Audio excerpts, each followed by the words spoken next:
Hare Krishna, Hare Krishna, Krishna Krishna, Hare Hare, Hare Rama, Hare Rama, Rama Rama, Hare Hare.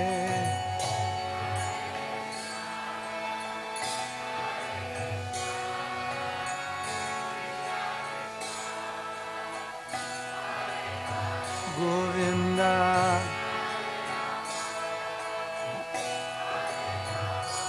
Govinda,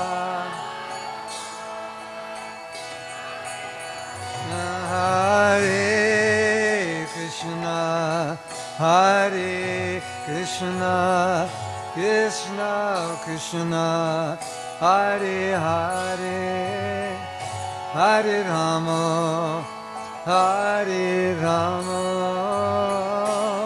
Rama Rama, Hare Hare.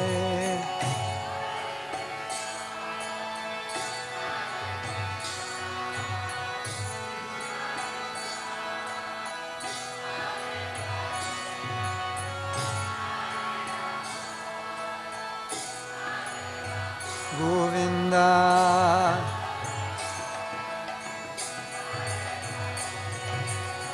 always think of me, become my devotee, worship me and bow down to me, and you will come to me without fail. And I promise you this, because you are my very dear friend.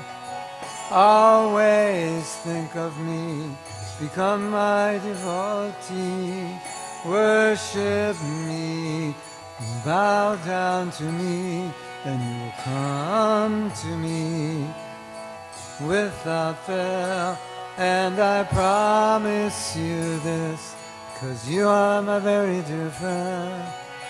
Hare Krishna, Hare Krishna, Krishna Krishna, Hare Hare, Hare Rama, Hare Rama, Rama Rama, Hare Hare. Oh, Hare Krishna, Hare Krishna, Krishna Krishna, Hare Hare, Hare Rama, Hare Rama, Rama Rama, Hare Krishna, Hare Krishna, Krishna Krishna, Hare Hare, Hare Rama, Hare Rama, Rama Rama, Hare Hare, Hare Krishna, Hare Krishna, Krishna Krishna, Hare Hare, Hare Rama, Hare Rama, Rama Rama, Hare Krishna, Hare Krishna, Krishna Krishna, Hare Hare, Hare Rama, Hare Rama, Rama Rama, Hare Hare, Hare Krishna, Govinda, Govinda, Krishna Krishna, Hare Hare, Hare Rama, Hare Rama, Rama Rama. One more time, together. Try to open your heart a little more. Hare Krishna, Hare Krishna, Krishna Krishna, Hare Hare, Hare Rama, Hare Rama, Rama Rama, Hare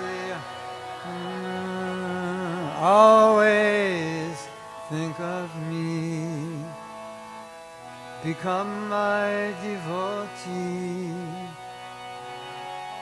Worship me, bow down to me, and you will come to me without fail. And I promise you this, because you are my very dear friend. Everyone, always think of me. Become my devotee. Worship me and bow down to me, and you will come to me without fail. And I promise you this, because you are my very dear friend. Together. Hare Krishna, Hare Krishna, Krishna Krishna, Hare Hare, Hare Rama, Hare Rama, Rama Rama, Hare Hare. Tagore Premanandi, Hari Hari Bol.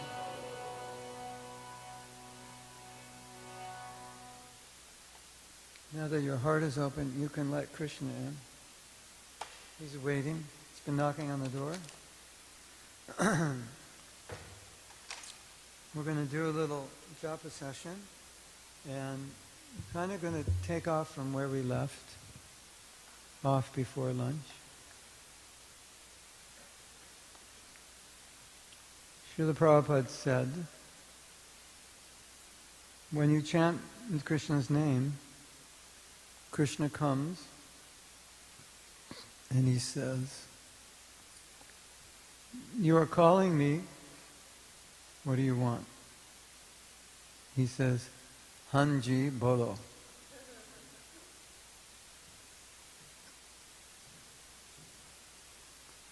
Yes, sir. Tell me. Hanji Bolo means, yes, sir, tell me, right? What do you want? Hanji Bolo. Ji, sir, yes, sir, tell me. Krishna comes, yes, sir, yes, madam, you called me, tell me, Bolo. What do you want? So Prabhupada said, you should tell Krishna what you want through the holy name. Not in your head, but in your heart. So I think we know how to do that now.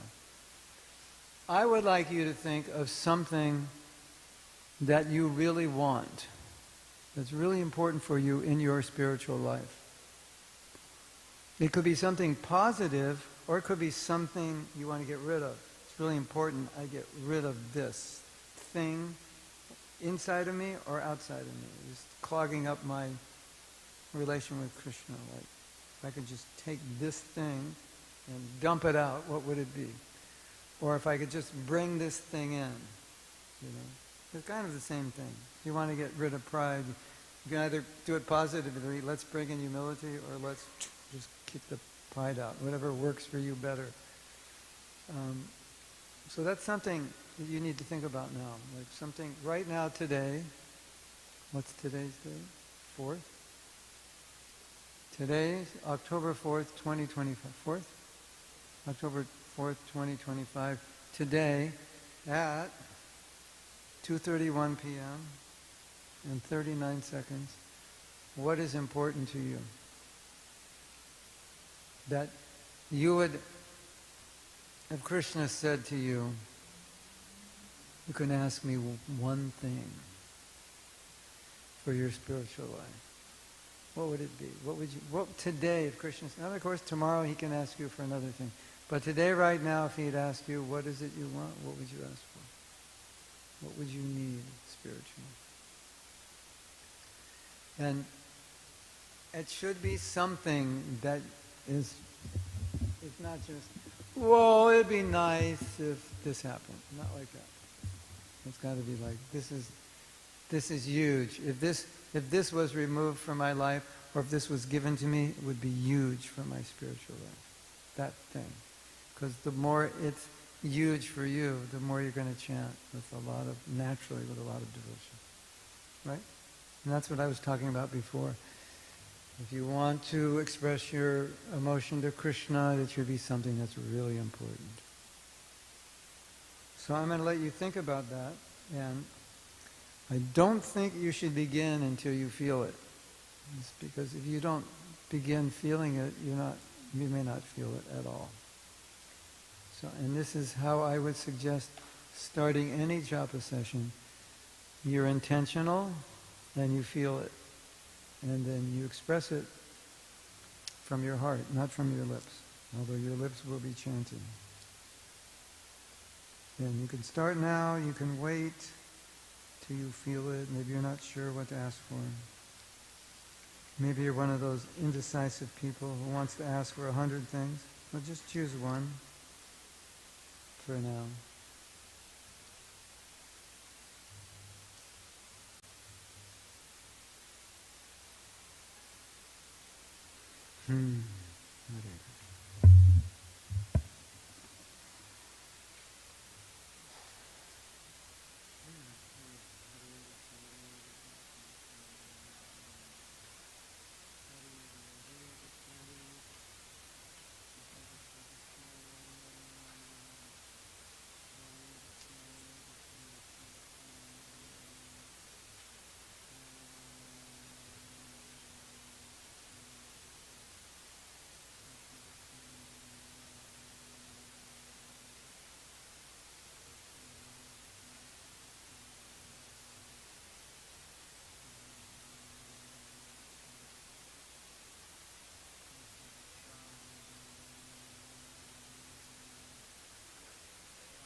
You have to convince Krishna you want it.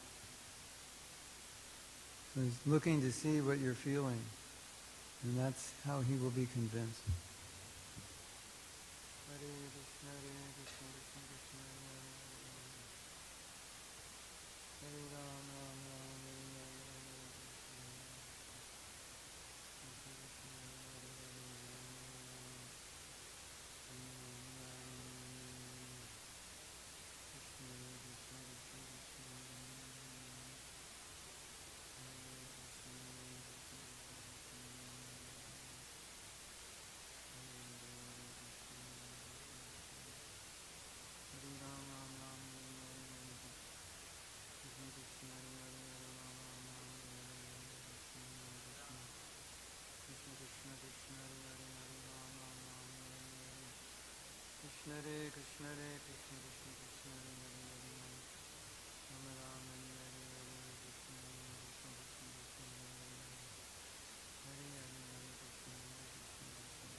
Try to reflect on how important that desire is to you, so that you get energized.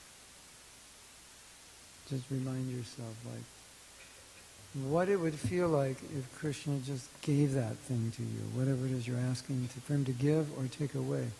How would that impact you? How would you feel? How important is that for you?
Krishna Krishna Krishna Hare Hare Hare Ram Ram Ram Hare Krishna Krishna Krishna Krishna Hare Ram Ram Ram Krishna Krishna Krishna Hare Ram Ram Ram Hare Krishna Krishna Krishna Krishna Ram Ram Ram Hare Krishna Krishna Krishna Hare Hare Krishna Krishna Krishna Krishna Hare Hare Krishna Krishna Krishna Krishna Hare Krishna Krishna Krishna Hare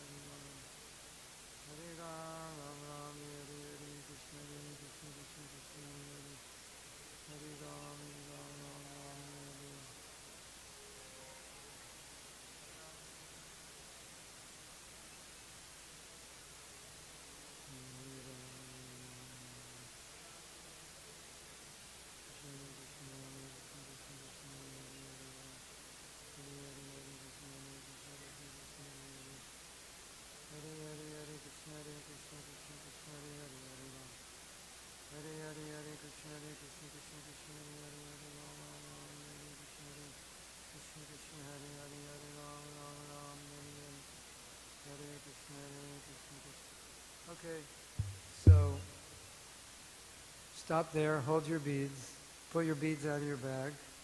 We're going to do kirtan. And then we're going to do kirtan with the same prayer. And then we're going to go back to japa. We're going to try to really punch this in.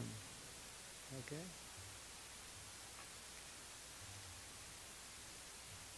Is there harmonium? Oh, there it is.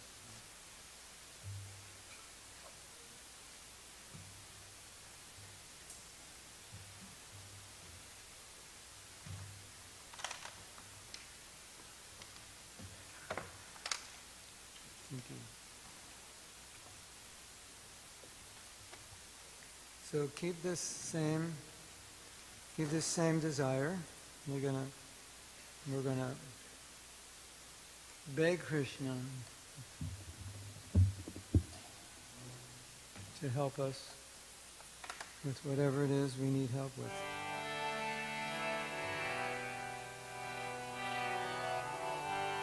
Hare Krishna, Hare Krishna, Krishna Krishna, Hare Hare, Hare Rama, Hare Rama, Rama Rama, Hare Hare, Hare Krishna, Hare Krishna, Krishna Krishna, Hare Hare, Hare Rama, Hare Rama, Rama Rama, Hare Hare, Hare Krishna, Hare Krishna, Krishna Krishna, Hare Hare, Hare Rama, Hare Rama, Rama Rama, Hare Hare,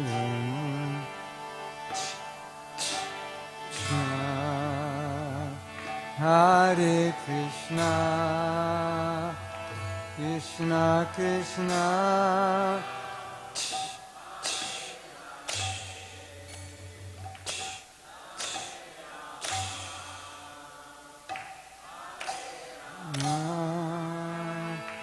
Rama Rama, Hare Hare, Hare Krishna, Hare Krishna, Krishna Krishna, Hare Hare, Hare Rama, Hare Rama, Rama Rama, Hare Hare, Hare Krishna, Hare Krishna, Krishna Krishna, Hare Hare,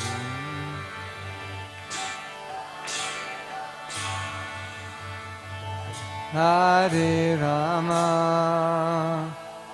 Rama Rama, Hare Hare, Hare Krishna, Hare Krishna,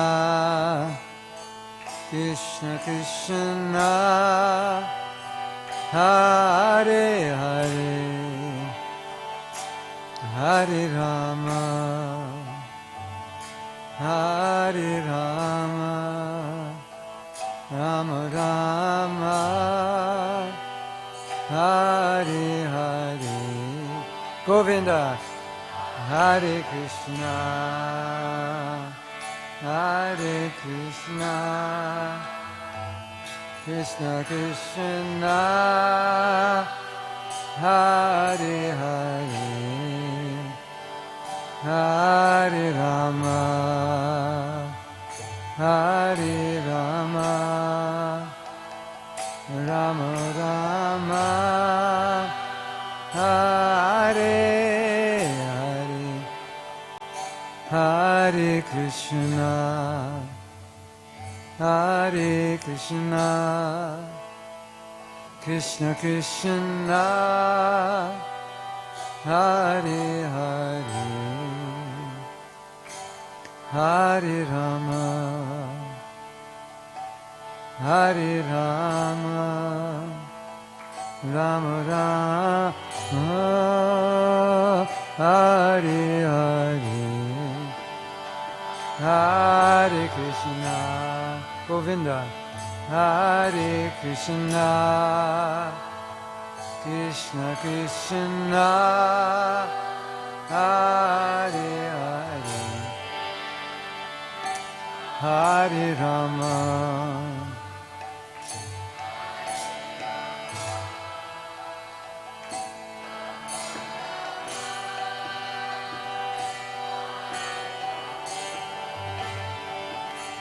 Hare Krishna,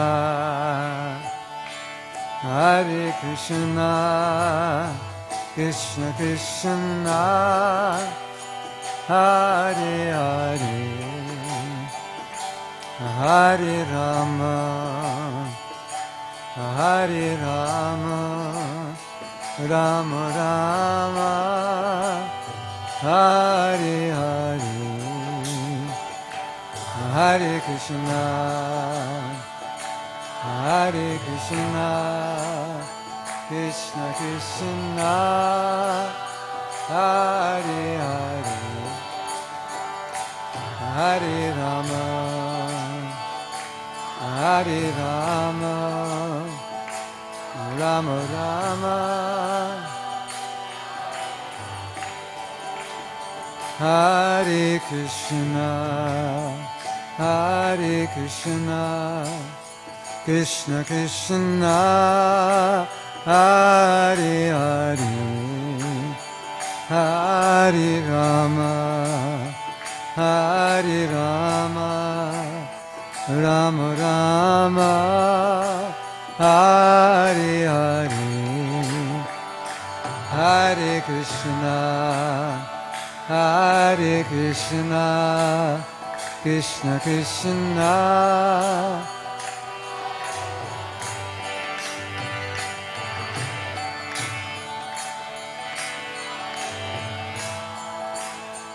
Rama Rama, Hare Hare, Hare Krishna, Hare Krishna, Krishna Krishna, Hare Hare, Hare Rama, Hare Rama, Rama Rama, Hare Hare, Hare Krishna, Hare Krishna, Krishna Krishna, Hare Hare, Hare Rama, Hare Rama, Rama Rama, Hare Hare Krishna, Hare Krishna, Krishna Krishna, Hare Hare, Hare Rama, Hare Rama, Rama Rama, Hare Hare, Hare Krishna, Hare Krishna, Krishna Krishna, Hare Hare, Govinda, Hare Rama, Hare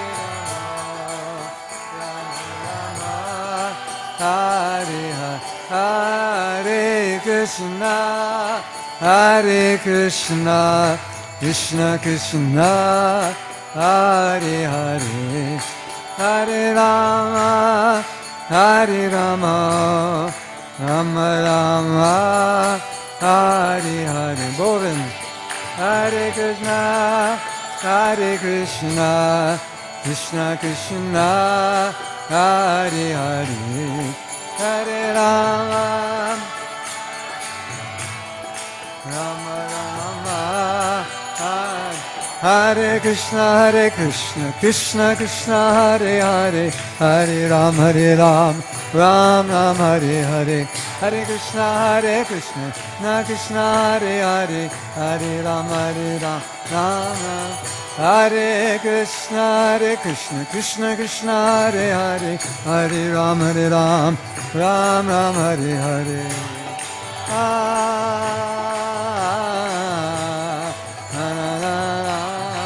Hare Krishna, Krishna Krishna, Hare Hare, Hare Ram, Ram Ram, Hare Hare.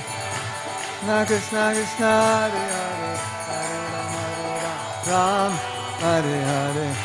Hare Krishna, Krishna Krishna, Hare Hare, Hare Rama, Rama Rama, Hare Hare. Hare Krishna, Krishna Krishna, Hare Hare, Hare Rama, Rama Rama, Hare Hare. One more time together. Hare Krishna, Hare Krishna, Krishna Krishna, Hare Hare, Hare Rama, Hare Rama, Rama Rama, Hare Hare. So now, you remember? Oh my God. You remember what you were praying for? You remember? So, we're going to chant together, praying for what we're praying for, and then we're going to go back into our Japa. I'm going to keep helping you understand that chanting is prayer. It's not mechanical. It's not a process. So think, again, connect with that desire for what it is you want, and pray for it through the holy name from your heart, together. Hare Krishna, Hare Krishna, Krishna Krishna, Hare Hare, Hare Rama, Hare Rama, Rama Rama, Hare Hare. Now I have a question for you. Was Krishna convinced to give you what you want by that mantra? Or do you need to do it better? Maybe better? Okay, let's try it again. Hare Krishna, Hare Krishna, Krishna Krishna, Hare Hare, Hare Rama, Hare Rama, Rama Rama, Hare Hare. Okay, let's continue with our japa. Keep that mood. Keep crying. Keep praying. Keep opening your heart to let Krishna know what it is you're praying for. Hare Krishna, Hare Krishna, Krishna.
We don't chant with our lips, we chant with our Hare.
Affirmation number 12.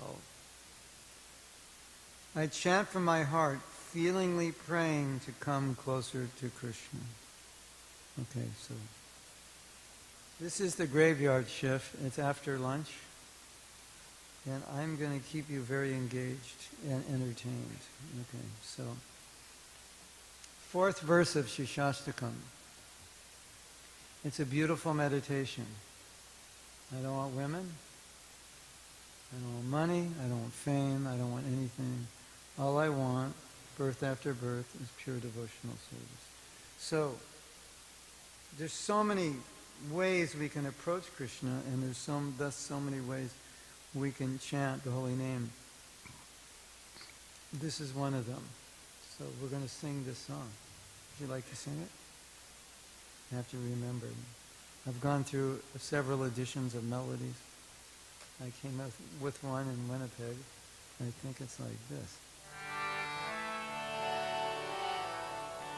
I don't want money, and I don't want fame. I don't want, I don't want women, don't want anything. Birth after birth, all I want to see. What do I want to see?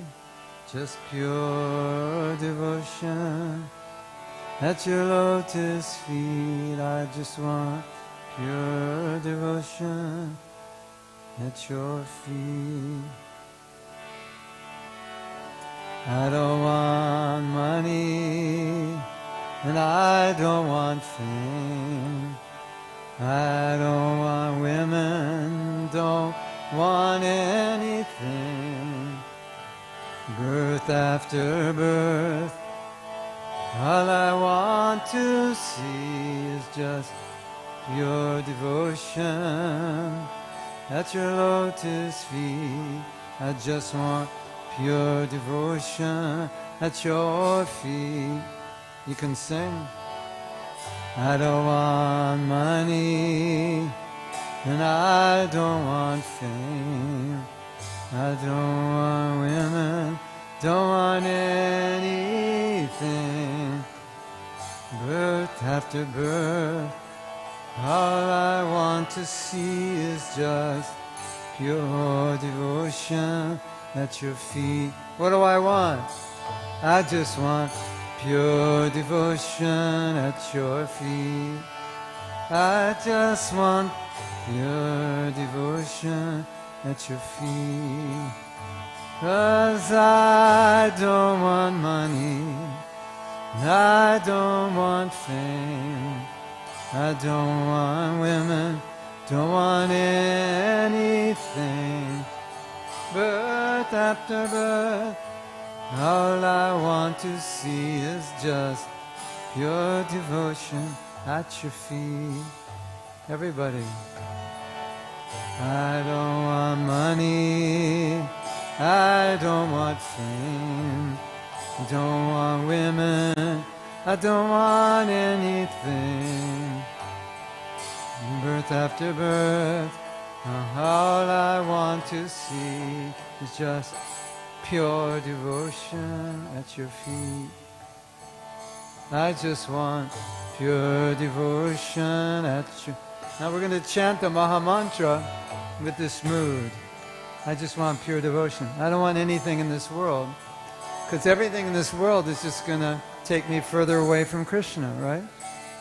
So what do I want? Do you want Krishna or do you want Maya? You have to decide. Hare Krishna, Hare Krishna, Krishna Krishna, Hare Hare, Hare Rama, Hare Rama, Rama Rama, Hare Hare,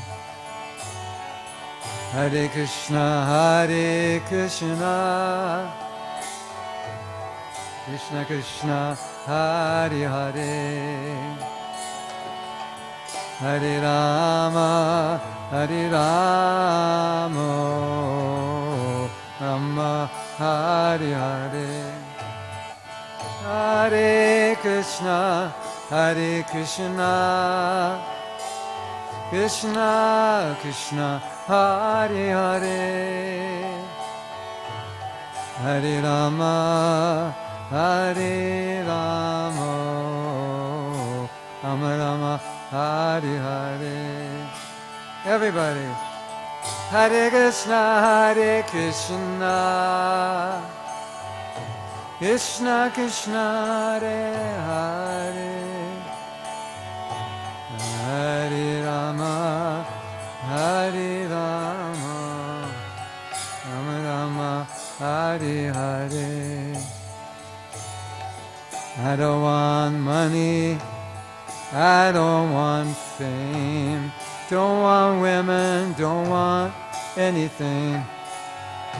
Life after life, all I want to see is just pure devotion at your feet.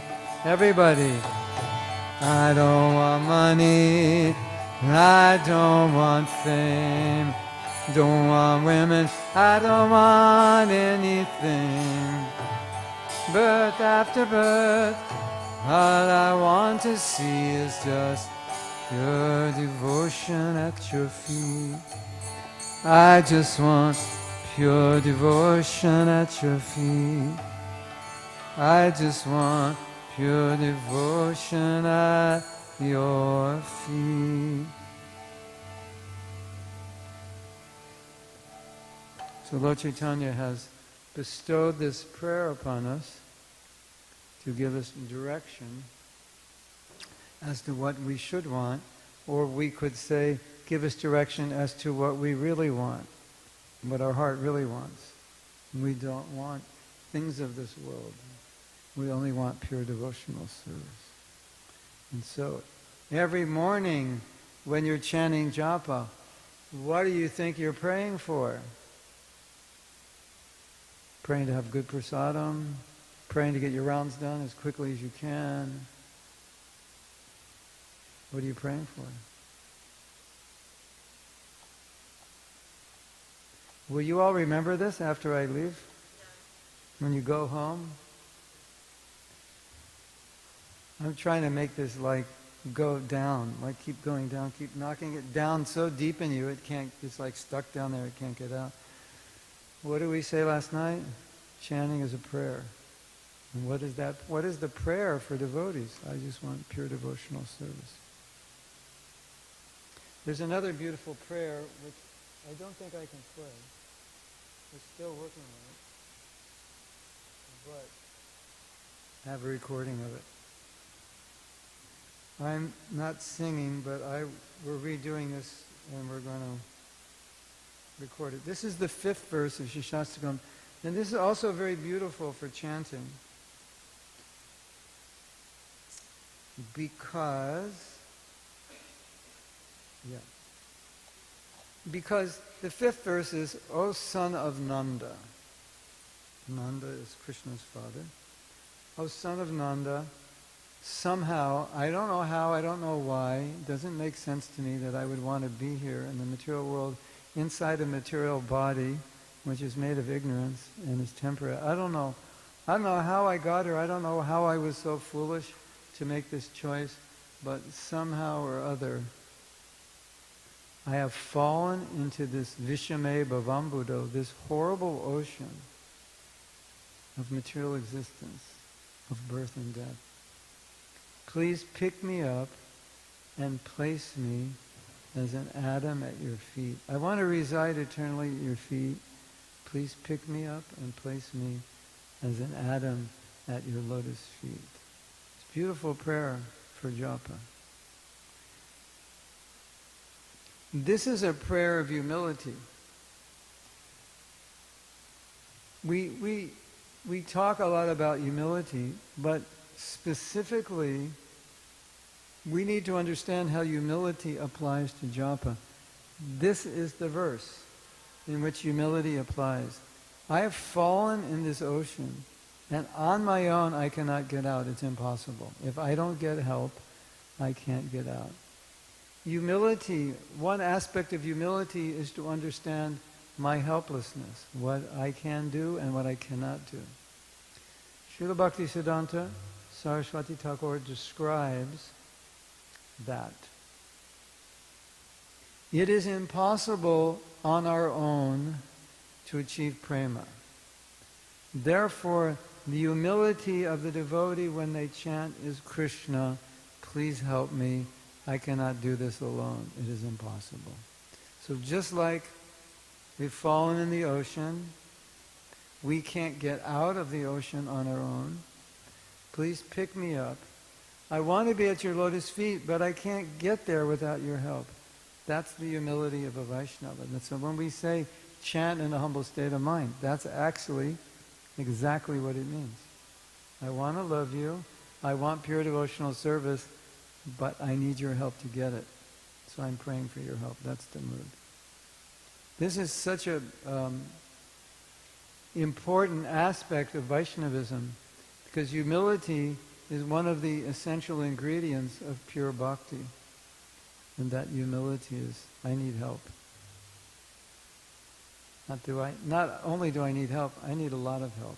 I need all the help I can get to reach you. So, here's a song. I hope you can understand the words. Anyway, you know the words. O son of Nanda, somehow I've fallen into the end. Well, that's Hare Krishna. Yeah.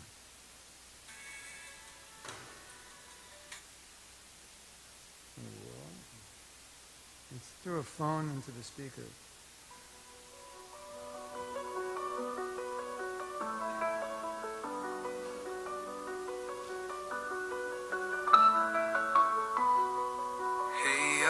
Son of Nanda, I am your eternal servant, but somehow I have fallen into the ocean of repeated birth and death. Please pick me up and place me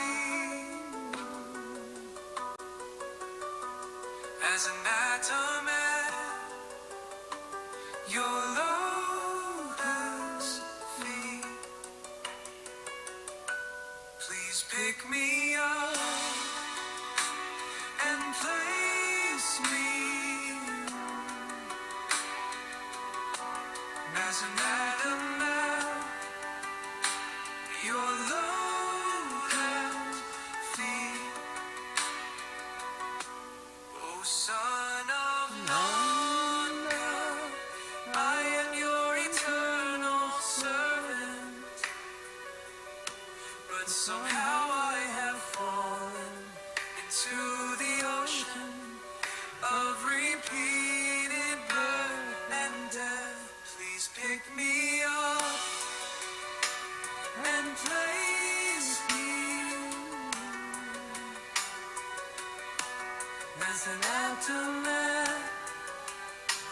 your lotus feet.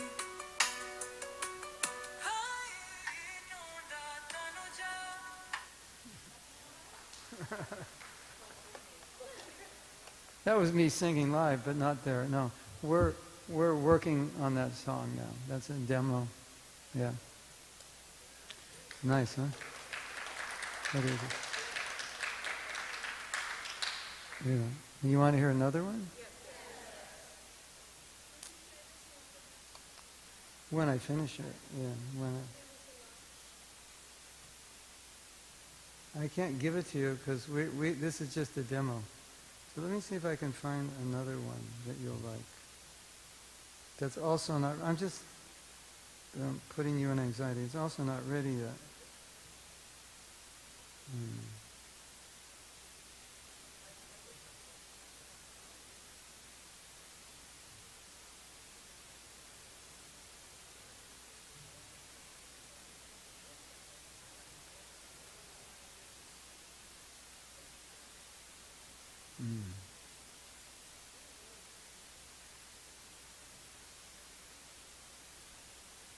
See if I have it.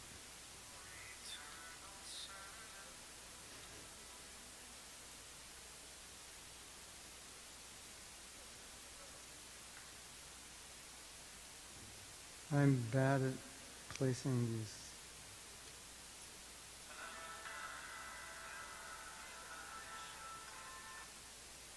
Oh no, I'm not sure where it is. I'll give you, let me see.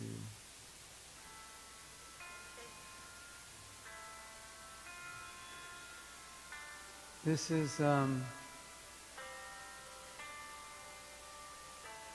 Yugaitam Nimeshena. I think it's another devotee singing. I have a recording of me singing it. We sing it together, but I don't think I have my voice. When will my eyes be decorated with tears of love? When will my voice choke and my hairs stand on end? At the recitation of your holy name. At the recitation of your holy name.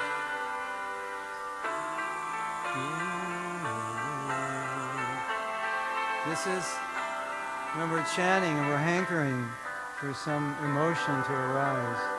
Like we're chanting, like when's something going to happen that I feel something when I chant. That's what this is about. You can sing if you want. When will my eyes be decorated with tears of love? And when will my voice choke and my hairs stand on end? At the recitation of your holy name. At the recitation of your holy name. Shuddhara Bhadanam Bhagavata Dayagila.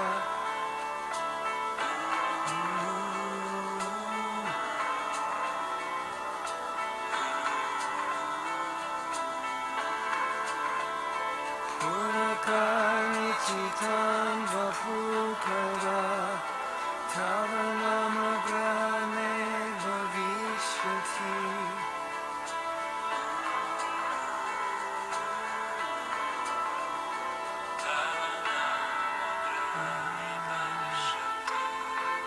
You can all chant. Hare Krishna, Hare Krishna, Krishna, Krishna, Hare Hare,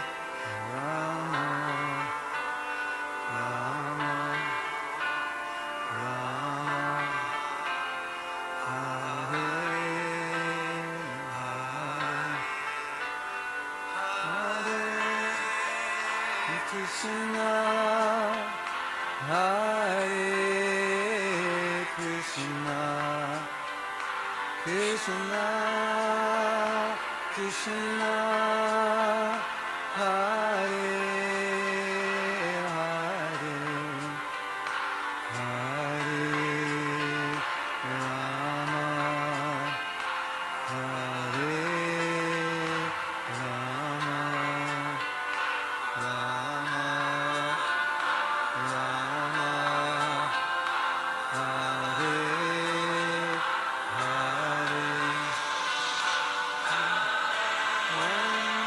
Keep chanting. Hare Krishna.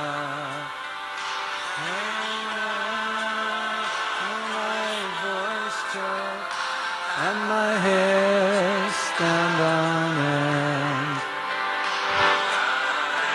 at the recitation of your holy name. At the recitation of your holy name.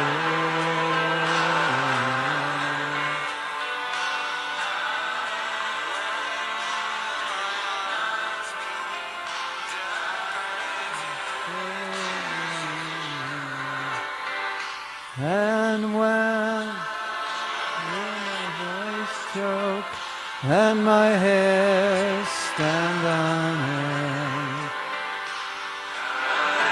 at the recitation of your holy name, at the recitation of your holy name.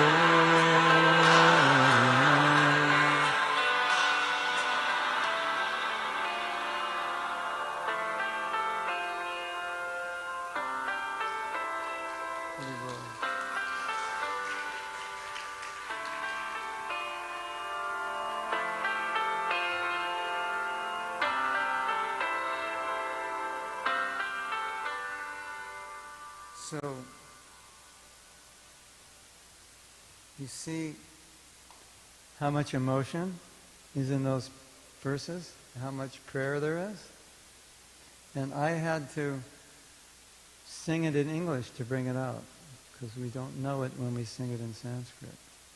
And these verses I often think of when I chant, because I know what they mean and I've sung them. And I had to work on this music for every verse of Shishastakam. And I had to go very deeply into what each verse meant and really imbibe it. And this last verse is when you're chanting and you're thinking, Krishna, I've been chanting your name for so many years, and I have so much emotion and feeling for things of this world, but I don't have emotion and feeling for you. So it's like this is actually hankering after the stage of bhava, because the stage of bhava you have these symptoms where you choke, when you say Krishna's name and you cry, your hair stand on end. So Mahaprabhu was praying, when will that bhava come? But instead of saying, when will the bhava come, he's saying, when will the symptoms of bhava come? And so by that he means, when will I chant your name and feel so much love that I cry and I choke? And I'm sure you've all felt that before, right? You're chanting, it's like there's nothing, and it's like, when's it going to happen, right? So I think these three prayers really show how much emotion is there. The other prayers are a little elevated, but I can sing it for you if you like. Just so we can see what's there. So the next one is separation. So separation is not really felt for someone until you love them. And we feel more separation from love than separation of having love. But when will, without you, Lord, a moment feels like a million years or more, and tears are flowing from my eyes like torrents of rain. I'm feeling all vacant in this world in your absence. It gives a sense of the intensity of love. And of course, this is what we're going for, so we need to know what we're going for, right? We need to know what it looks like, what it feels like. One moment is unbearable. And Prabhupada said there's no love in the material world, and that is very difficult to understand. What did he mean? My mother loved me, your mother loved you, you love your children. But he meant the kind of love that Radha has for Krishna is not, it doesn't exist on this plane. Where one moment seems like an eternity. You know, sometimes lovers have fights and they actually want to get away from one another. I don't want to talk to you and I don't want to see you. Isn't it? You get tired of one another. It's like, you know, I mean, I love you and everything, but just leave me alone for a while. Right? And here Mahaprabhu is saying 1 second, one nanosecond, it's like a million years or more. So when we say there's no love like that. That you can't bear the separation. So, would you like to hear the song? And you can sing with me also, if you like.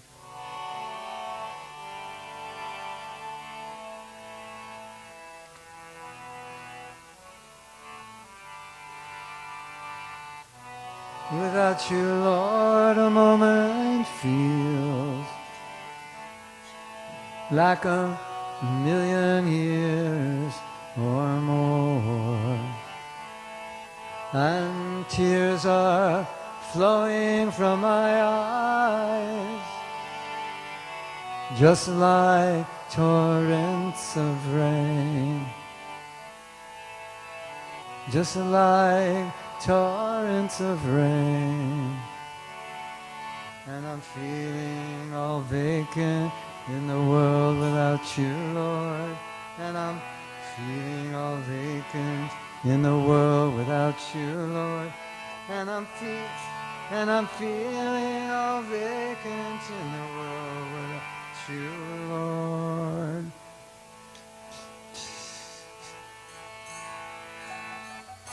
Without you, Lord, a moment feels like a million years or more.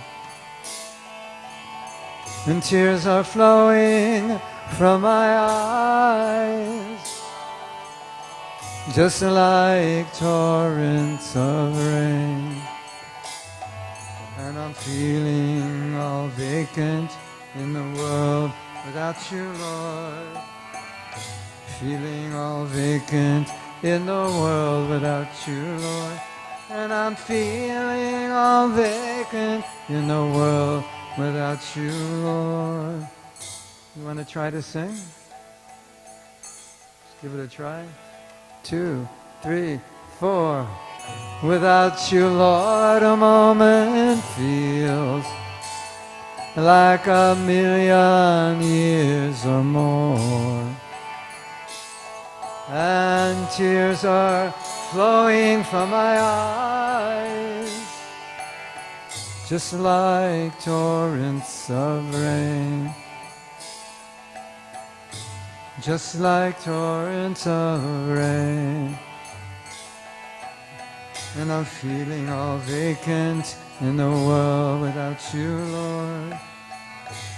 Feeling all vacant in the world without you, Lord. And I'm feeling all vacant in the world without you, Lord.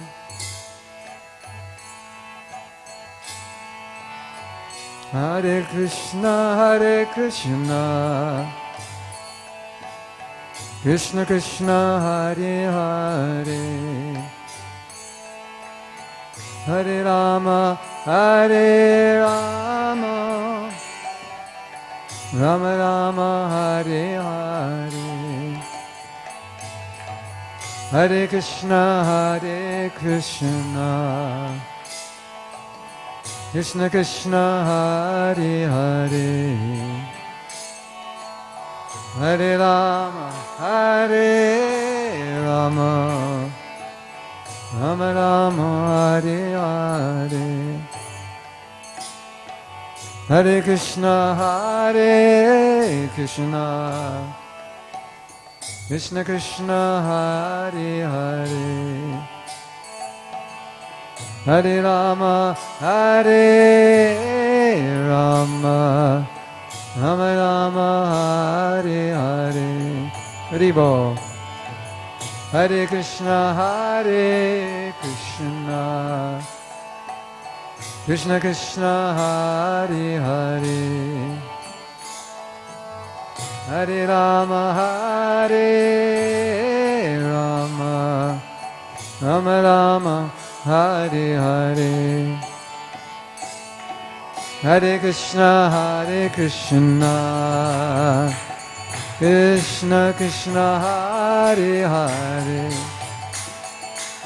Hare Rama Rama Rama Hare Hare Hare Krishna Krishna Krishna Hare Hare Hare Rama Rama Rama Hare Hare Jai Go Premanande.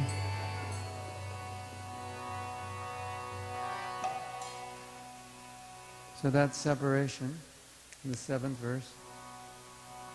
6th verse is hankering for Baba. 7th is you have Baba and now you're feeling separation.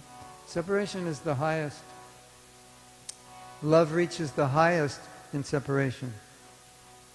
Because when they're separated, your meditation is most intense. And then you have the 8th verse. The 8th verse is Radharani speaking about pure love. You can love me, you can hate me, you can leave me, you can break me, you can do anything you want.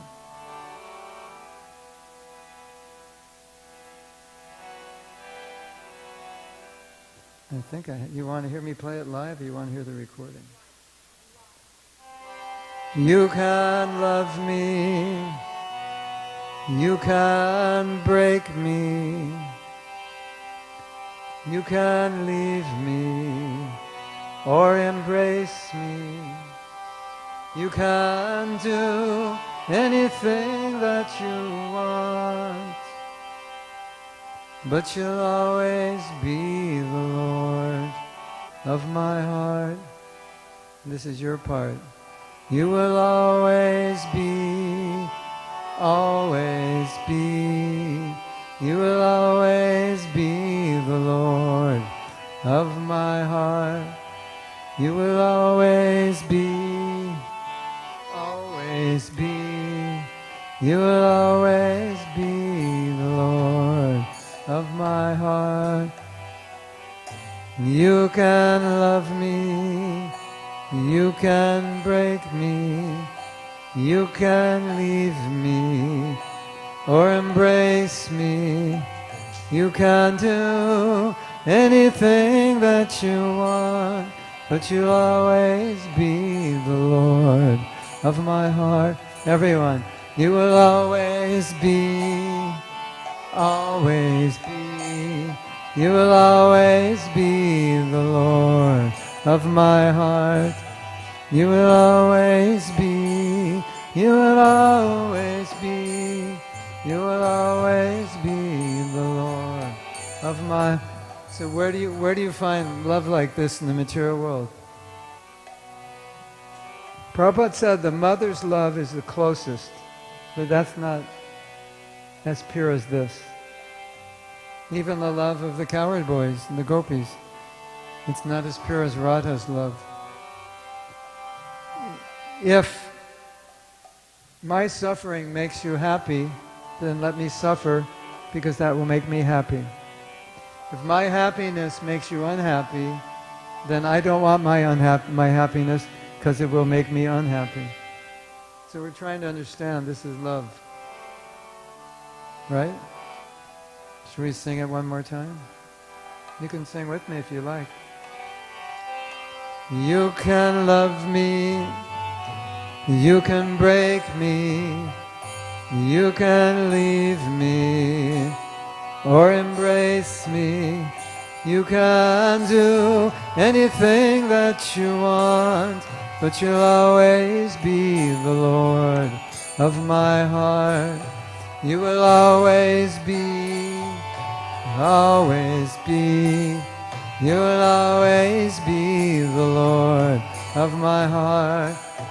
You will always be, you will always be, you will always be the Lord of my heart.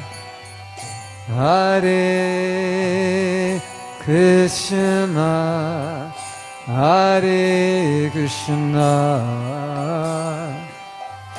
Krishna Krishna, Hare Hare, Hare Rama, Hare Rama, Rama Rama, Hare Hare, Hare Krishna, Hare Krishna, Krishna Krishna, Hare Hare, Hare Rama, Hare Rama, Rama Rama. Everyone. And you will always be, you will always be the Lord of my heart. You will always be, you will always be the Lord of my heart. Srimati Radharani ki jai, Shri Shri Shastakam ki jai. There's still two more you haven't heard yet. No? Should we save that for later? Well, this next one is so heavy. I have to sing it. You have to keep you awake in the graveyard shift.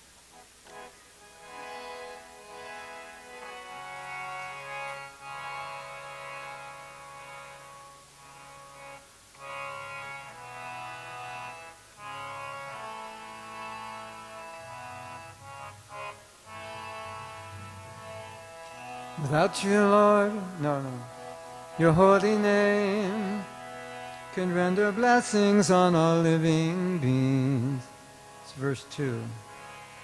And you have hundreds of names like Krishna and Govinda.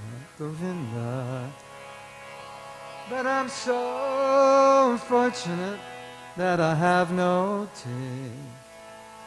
I'm so fortunate that I have no taste. I am so unfortunate that I have no taste for your holy name. I have no taste. Holy name can render blessings on all living beings. And you have hundreds of names like Krishna and Govinda. You can all sing the next part. But I'm so unfortunate that I have no taste. I'm so unfortunate that I have no taste. I am so unfortunate that I have no taste. You want to sing that again? So, the translation, Prabhupada says, because I make offenses to the holy name, I have no attraction for chanting. And therefore, I'm unfortunate. And who created the misfortune? I created my own misfortune by making offenses to the holy name. So when I first sang this song and I sang that part, it like struck me like a thunderbolt. Like, we're singing a song telling ourselves how unfortunate we are because we commit offenses. Maybe someday that'll get through and we'll stop doing it. 2, 3. But I'm so unfortunate that I have no taste. I'm so so unfortunate that I have no taste. I am so unfortunate that I have no taste. Your turn. 2, 3, 4. But I'm so unfortunate that I have no taste. So unfortunate that I have no. I am so unfortunate that I have no taste for your holy name. For your holy name, I have no taste. You can all start crying now. I have no taste. I have no taste for your sweet, sweet holy name. I have no taste.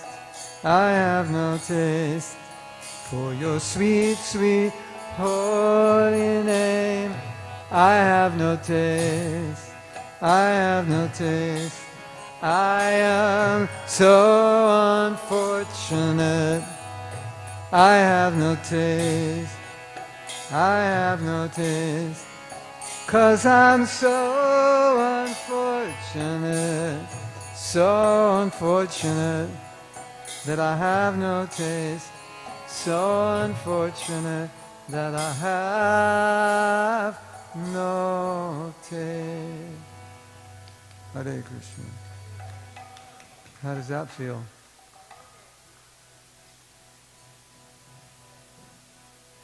Yeah. I hope that penetrated your heart. It's a powerful verse, isn't it? It's a verse of appreciation. Mahaprabhu is appreciating. Krishna, you've come. You've come with all your potencies. You didn't leave any out. You are fully present with all your Shakti. Your holy name can render blessings on a living being. Your holy name has come to bless us. And you've come in so many names to bless us, but I'm so unfortunate, I don't like to chant. The thing that will save me, I don't like to do it. I don't have a taste for it.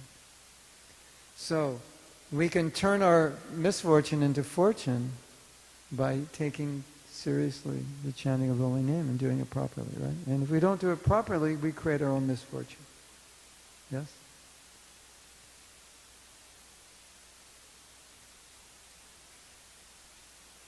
We've done all verses but number 3. This is a tough one, because you'll sing it, but it's hard to mean it.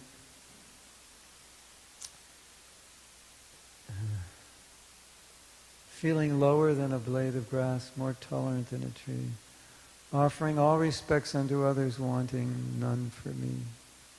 Offering all respects to others, wanting none for me. That's a goal. Can't say we feel that way, but that's the goal. And then what happens when you feel respect, you're so humble, you respect everyone, then you can chant constantly. So this brings up an interesting thought. Maybe I don't like to chant because I'm proud. Because Mahaprabhu says, if you're humble, you can chant constantly. You want to sing it? Should we try it?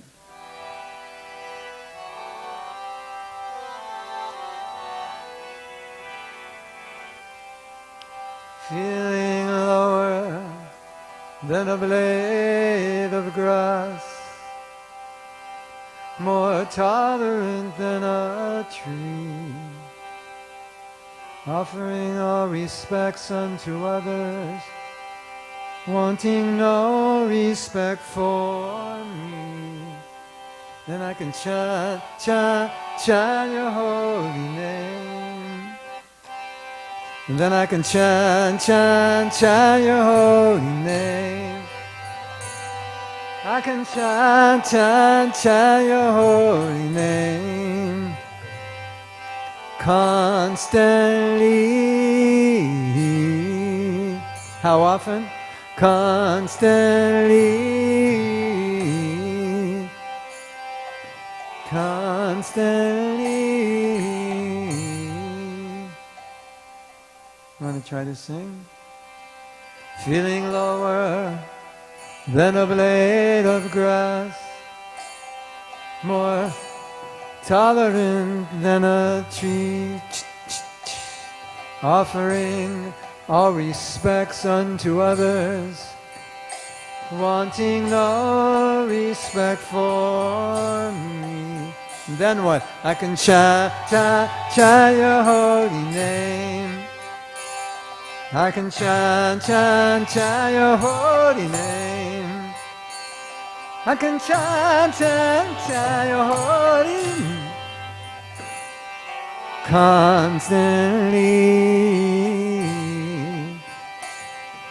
Constantly chant your name.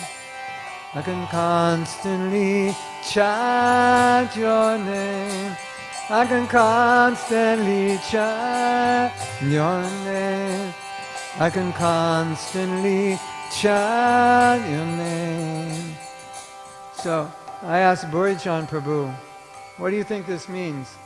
You can constantly chant if you're humble. And he said, if you're humble, you realize you need help. And if you realize you need help, you'll always ask for help. So I always need to chant because I always need help. So I can't stop chanting. So that's another aspect of humility. I think I need help. I'm not proud. And so I'm always chanting. Feeling lower than a blade of grass, more tolerant than a tree, offering all respects unto others. That's everybody. Wanting no respect for me. Wow. No respect for me. Only for everyone else. You can say, wow. Yeah, that's way up there. Wanting no respect for me. And then I can chant your holy name. I can chant your holy name. I can chant your holy name. How constantly,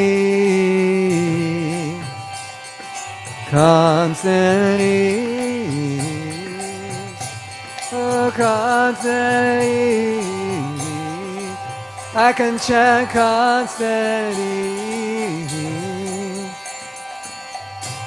Hare Krishna, Hare Krishna, Krishna Krishna, Hare Hare, Hare Rama, Hare Rama, Rama Rama, Hare Hare, Hare Krishna, Hare Krishna, Krishna Krishna, Hare Hare, Hare Rama, Hare Rama, Rama Rama, Hare Hare, Hare Krishna, Hare Krishna, Krishna Krishna, Hare Hare, Hare Rama, Hare Rama, Rama Rama, Hare Hare, Hare Krishna, Hare Krishna,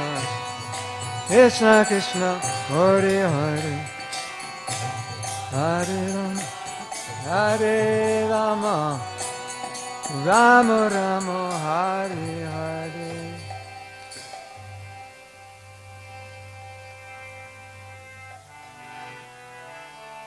And don't forget, one thing I don't want you to forget, your holy name is glorious. Your holy name is victorious. Your holy name is glorious. Your holy name is victorious. Param Vijayate Sri Krishna Sankirtanam. Param Vijayate Sri Krishna Sankirtanam. Because your holy name is glorious, your holy name is victorious, your holy name is glorious, Your holy name is victorious. Your holy name is glorious. Your holy name is victorious. Your holy name is glorious. Your holy name is victorious. Hare Krishna, Hare Krishna, Krishna Krishna, Hare Hare, Hare Rama, Hare Rama, Rama Rama, Hare Hare, Hare Krishna, Hare Krishna, Krishna Hare Hare, Hare Rama, Hare Rama, Rama Rama, Hare Hare, Hare Krishna, Hare Krishna, Krishna Krishna, Hare Hare, Rama Hare Rama, Rama Rama, Hare Hare, Krishna Krishna Krishna, Hare Hare, Rama Rama, Hare Hare.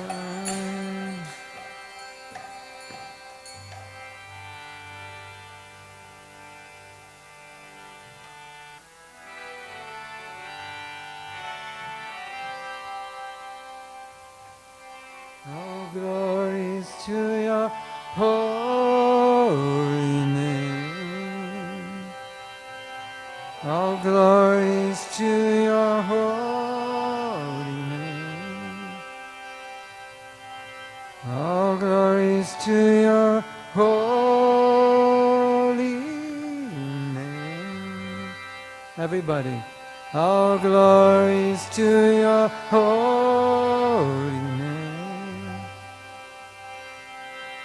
All glories to your holy name.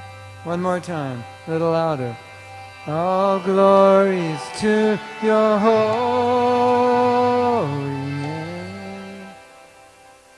Padam, padam, padam vijayate Sri Krishna Sankirtanam.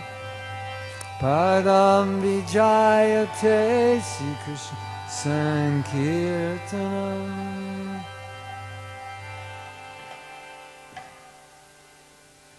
Shri Shri Shastakam ki jai.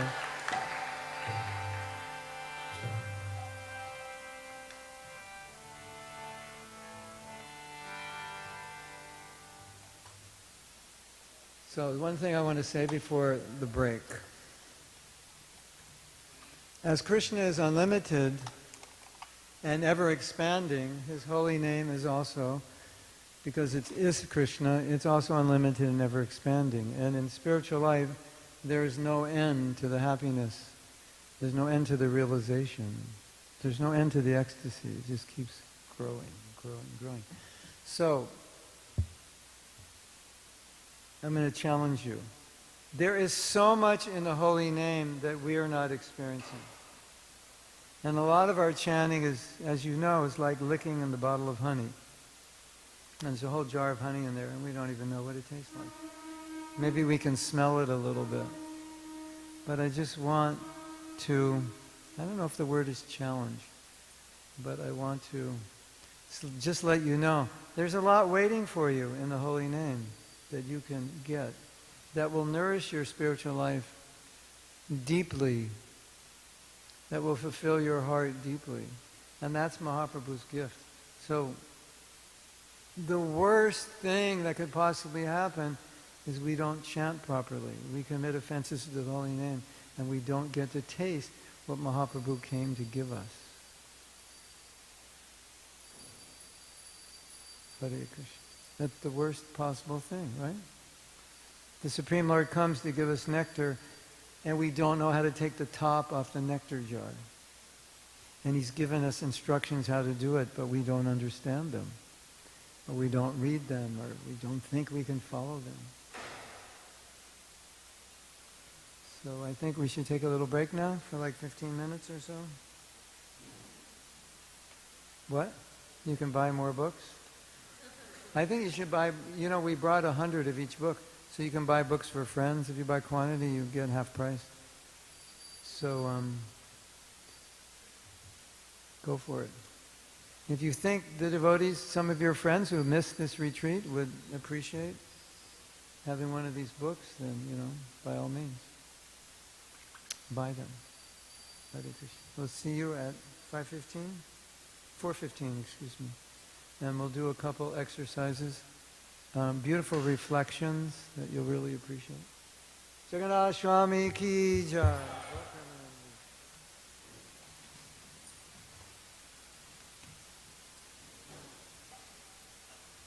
Palak Paneer has my almonds.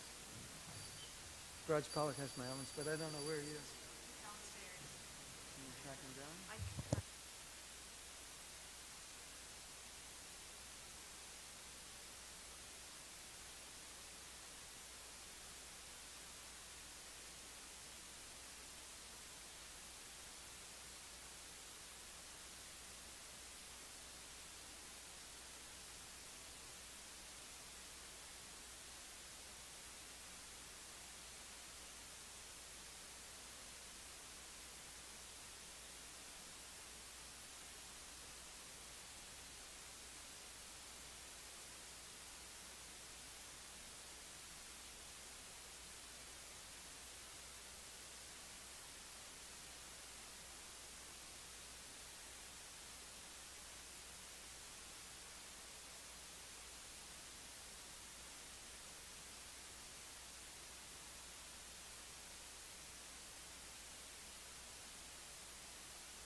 Govinda.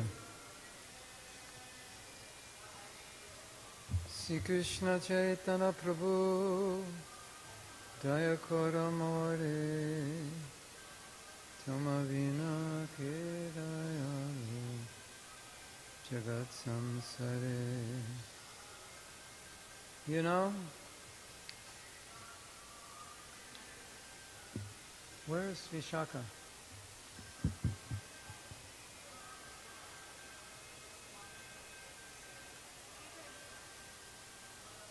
Sri Krishna Chaitanya. So, I want to do an exercise which you're going to love. It's going to make you feel warm and fuzzy. Warm and fuzzy.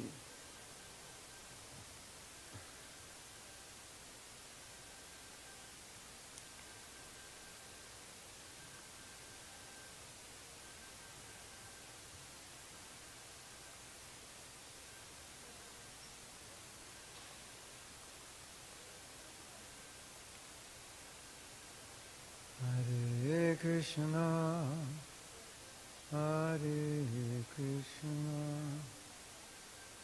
Okay.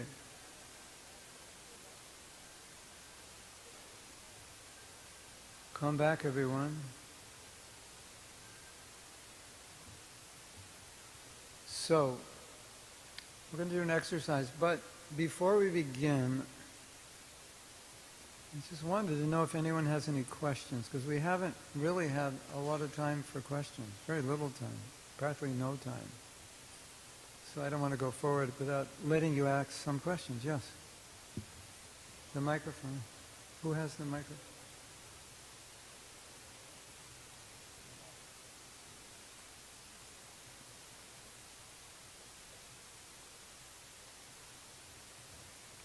Nobody knows where it went? You know where the microphone is? Is it floating around on the floor somewhere?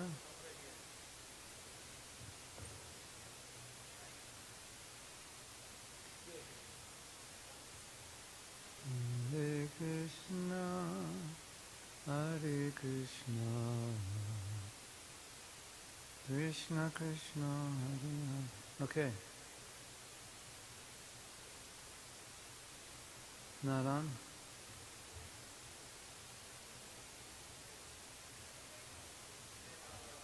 The green light's on?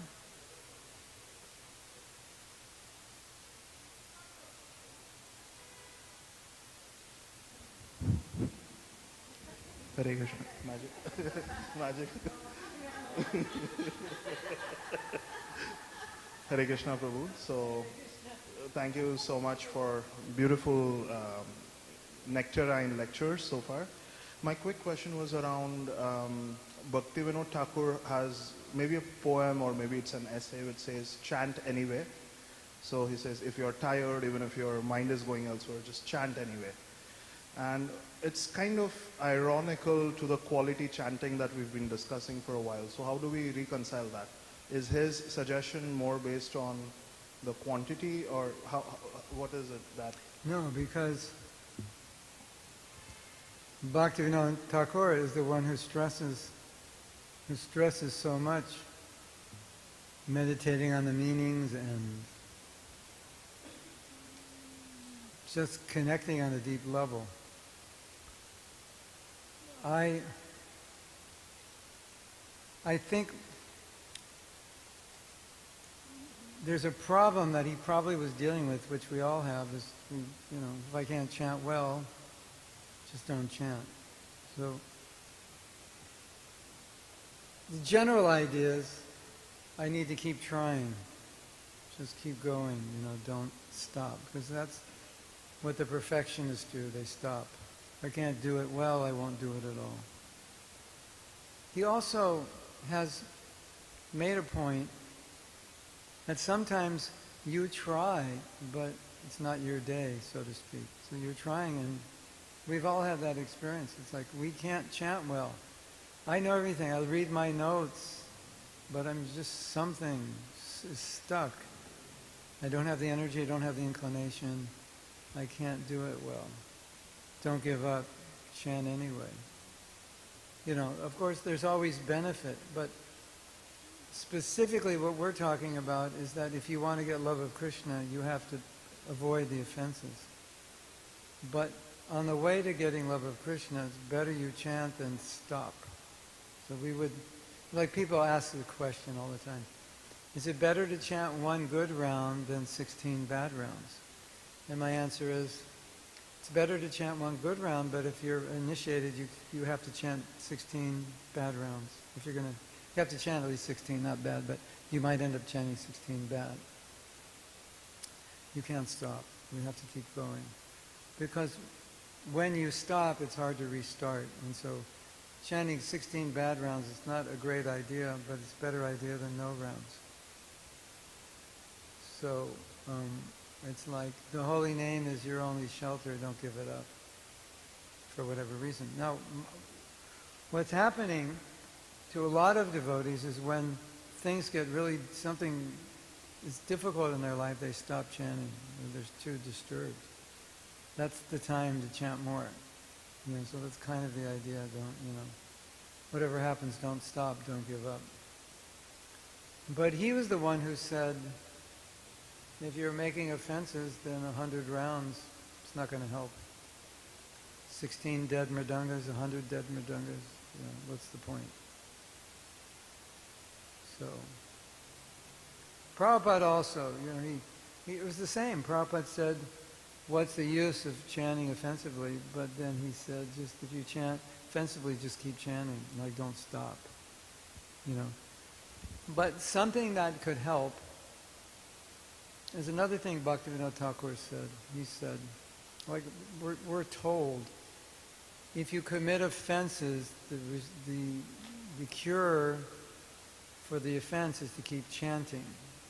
But you might say, but how could continually chanting with offense be the cure?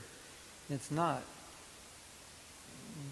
You're trying to chant and avoid the offenses, that's the cure. But Bhaktivinoda Thakur, as we discussed earlier, said the cure is to chant with remorse so that you rectify it. So, that makes sense. Okay, keep chanting, just chant with remorse and rectify it. Don't just keep chanting, adding insult to injury. And there's another problem which is important to recognize. Okay, I'm not chanting well, but I should keep chanting. But the problem is that if you chant poorly, that just becomes your habit. And when you want to change it, you're so habituated to not focusing, to not really putting your heart into it, that it's really difficult to do it right. So it's something at least to be conscious of. If I continually chant poorly, aside from the very little benefit I get, there's a lot of negative samskaras there to overcome. And that's what's so good about chanting nicely, because you have positive samskaras. And you just keep going. And it gets easier and better.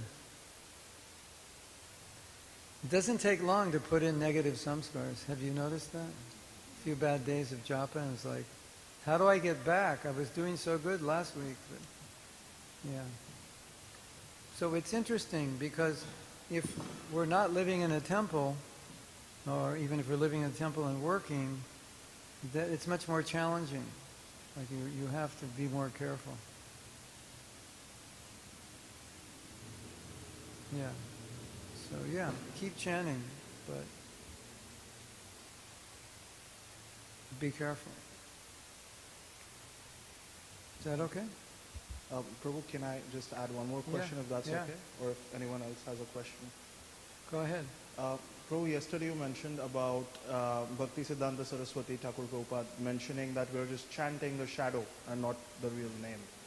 So by that, was he referring to the Namabhas stage or still the Namaparad stage? Aparad. Okay. Namaparad means I'm chanting and I'm not trying to avoid the offenses.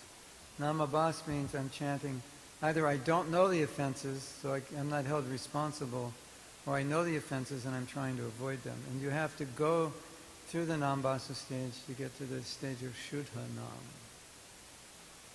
So Bhaktivinoda Thakur said, you get everything from Namabhas except prema. So it's good, or maybe except bhava. I think maybe it was bhava. So you go through namabhas, you go through all the stages up to bhava. So it's not like a bad place. And there are lower stages, kanishta, madhyam, uttama, stages of. So that's what we do. And we try to avoid offenses. And also the purity of our actions affects the purity of our japa. You say, how can you chant purely if you're not pure? So as you advance, your chanting becomes more pure, naturally. You chant, you become more pure. Your purity helps you chant more purely. Your pure chanting helps you become more pure. Your more purity helps you chant. So it's good. Thank you, Prabhu. Anyone else? Yes. Hare Krishna, Prabhu. Thank you so much for the wonderful session. My question is from the Sikshastakam that you mentioned that all the Sikshastakam verses can be helpful for our chanting. But I just realized that all the verses are like the stages of like going for the chanting. So first is like a cleansing of the heart, and last one is like pure devotion, pure love or surrender. So my question is, how can we use all the verses while chanting? Well, when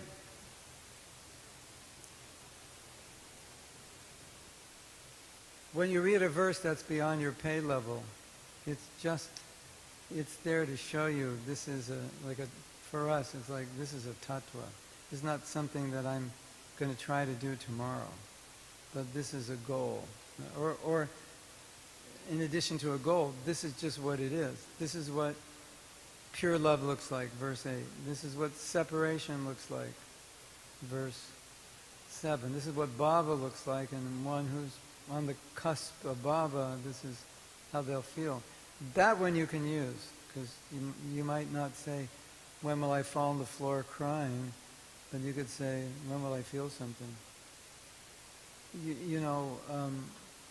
The 8th verse you could say, when will I feel a drop of this love? When will I even understand it? When will I get a glimpse of what it is? So it can be a hankering according to your adhikari, your position.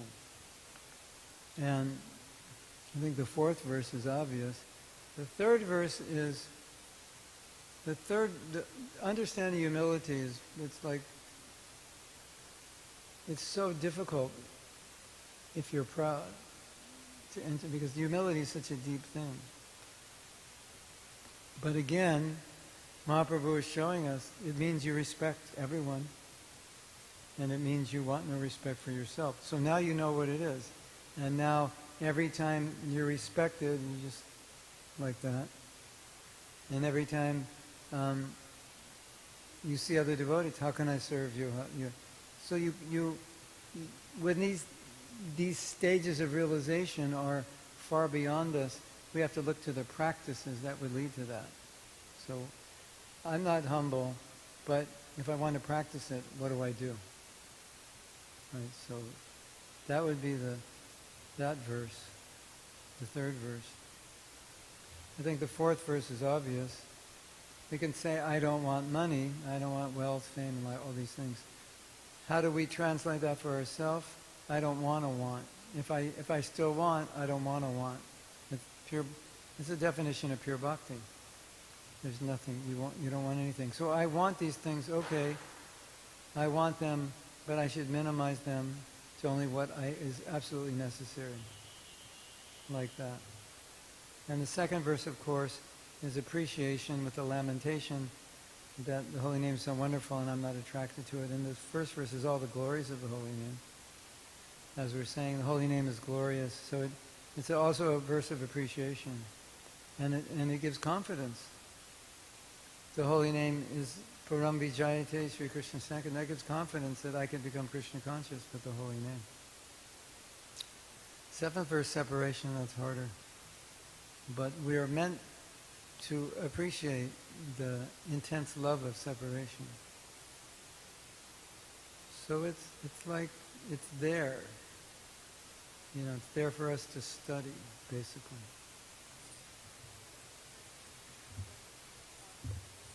Krishna. You need some soundproofing in this temple. I'm sure every person who visits you tells you that, right?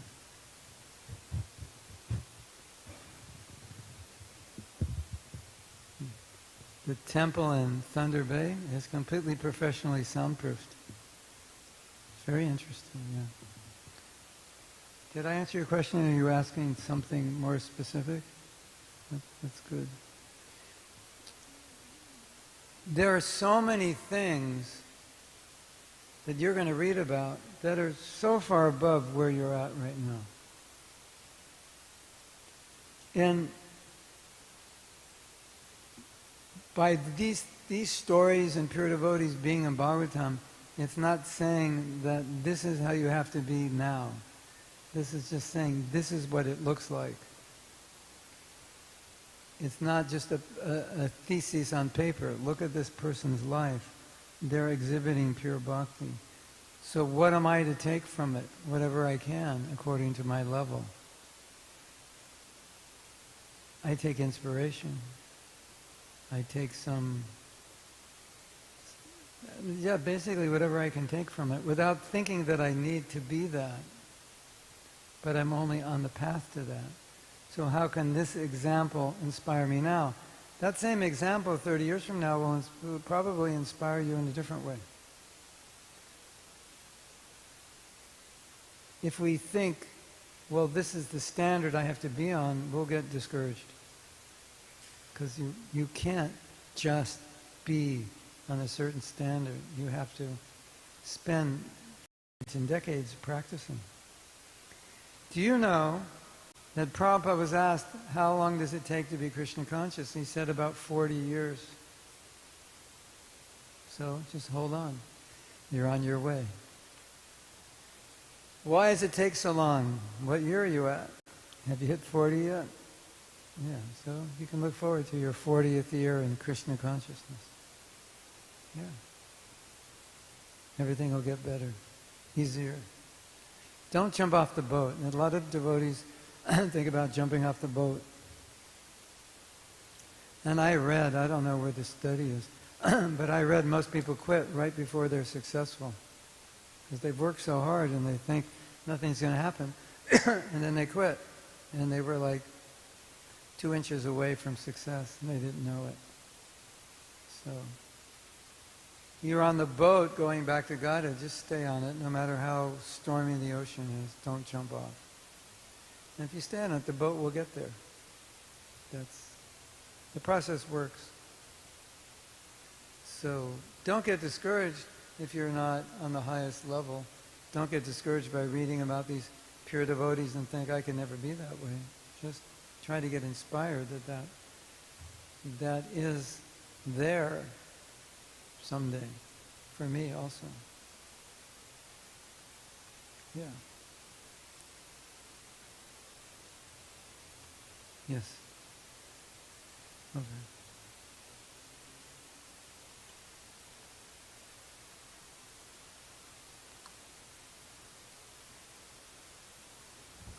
Thank you, Maharaj, for the beautiful session. So, as you said, the third verse is heavy and talks about humility. So, can you just elaborate on how can we understand humility in a better way? Because if I think myself to be fallen and most fallen, then that puts me into anxiety and depression, and right. It's the low self-worth, and what's the difference and how? Well, the first point is, that's a very good question. The first point we have to understand is that the humility of a pure devotee only looks like low self-esteem or extreme, almost looks like suicidal, I'm unworthy, If I'm unworthy, why would I want to live? Isn't it? Like unworthiness is that's like a precursor to suicide, because there's no reason to get out of bed. But that's not what they mean. by unworthy. It's one thing that we understand in the Krishna conscious sense by unworthy is that I am unworthy of the mercy I've been given. So, if I say to you, I would like to give you a free ticket to Mayapur and a place to live in for as long as you want, and you would say, and you'd say, oh no, I'm not worthy of that. And I'll say, no, but I want to give it to you. I know it's not yours, and you didn't earn it, but I want to give it to you. So the more you feel unworthy of it, the happier you feel, because you've just been gifted. So, Mahaprabhu, I'm unworthy of your mercy, but I'm drinking this mercy in. So the unworthiness makes me appreciate it more than if I were worthy.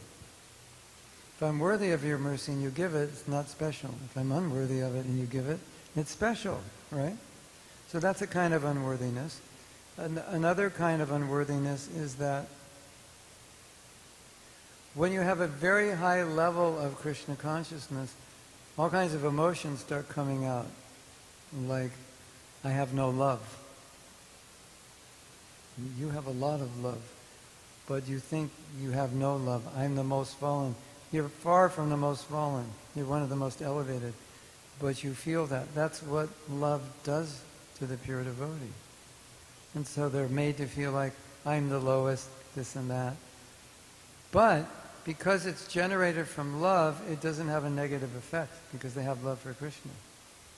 So it's like an emotional response to love. And I think the best example we could give is like, if you do postgraduate work, the more you do, the more you realize all that you didn't know in undergraduate. When you were in doing your undergraduate education, as you go higher, you're like, oh, this is way bigger than I thought. And so the more you learn, the more you know, you realize you don't know. When you're second year of university, you thought you knew everything. So it's something like that. The more I have love, the more I feel I don't have it, the more I see what love is.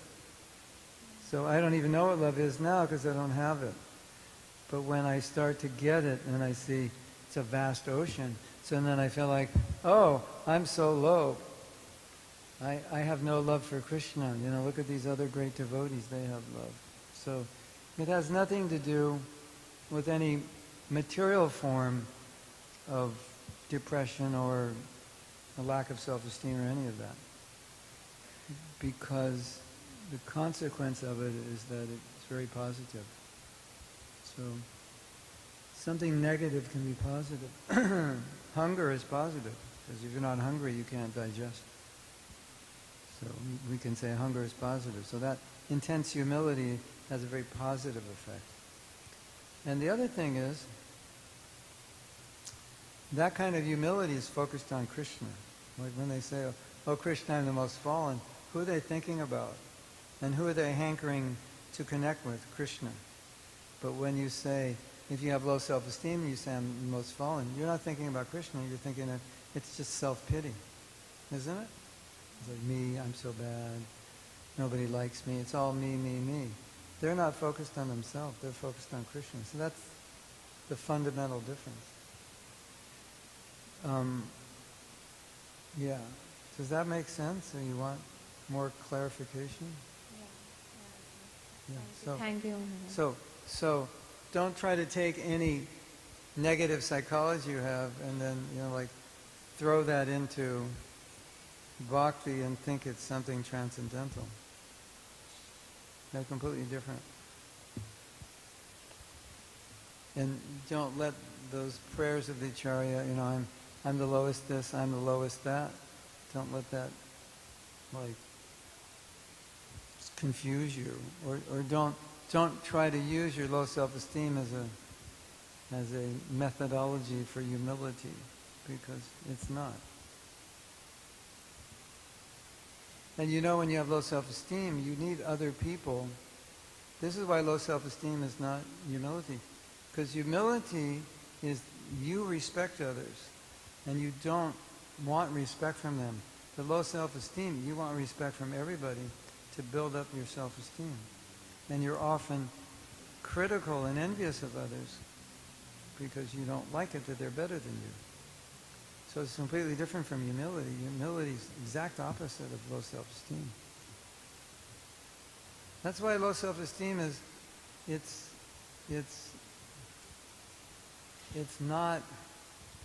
especially unhealthy for devotees because it causes you to try to attract attention to yourself, to get some sympathy or encouragement.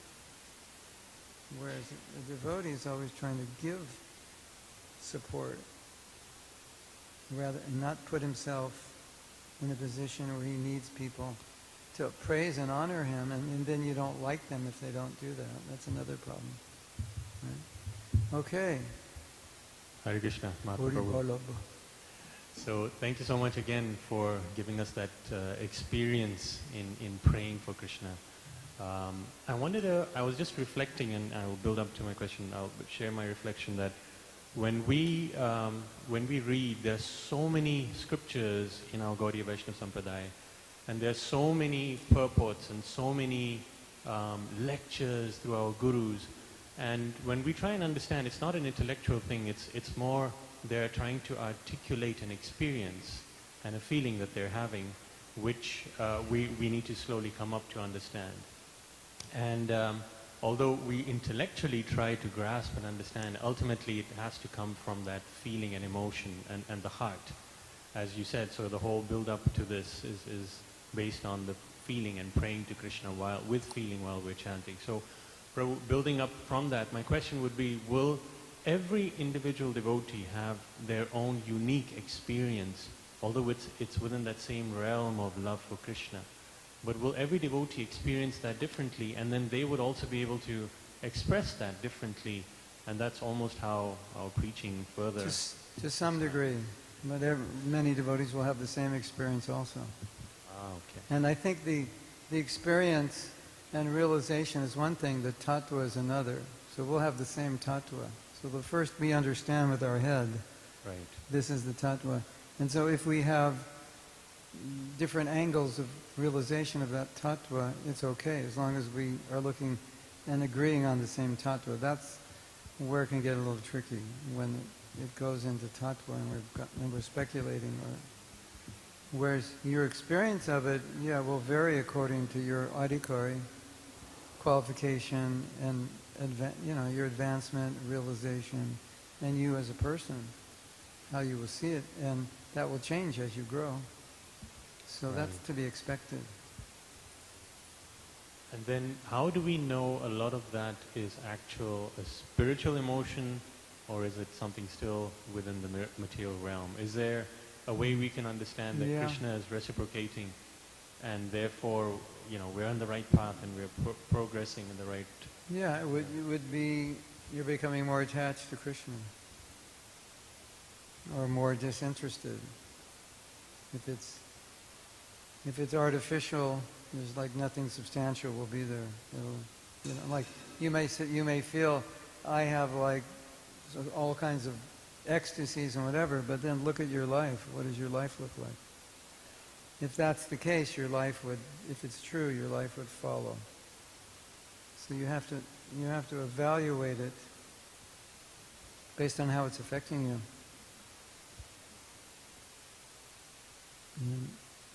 Yeah.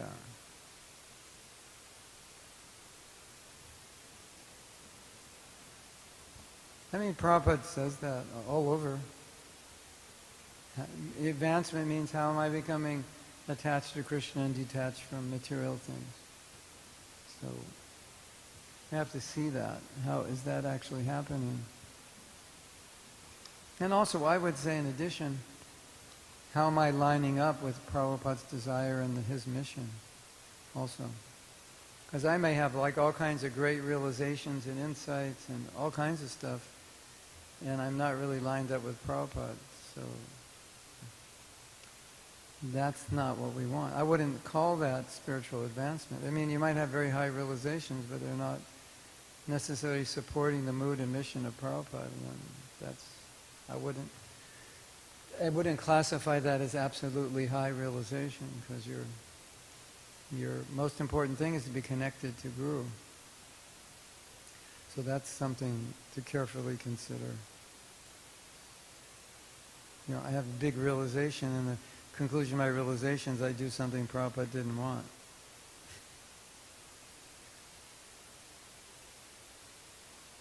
Yes.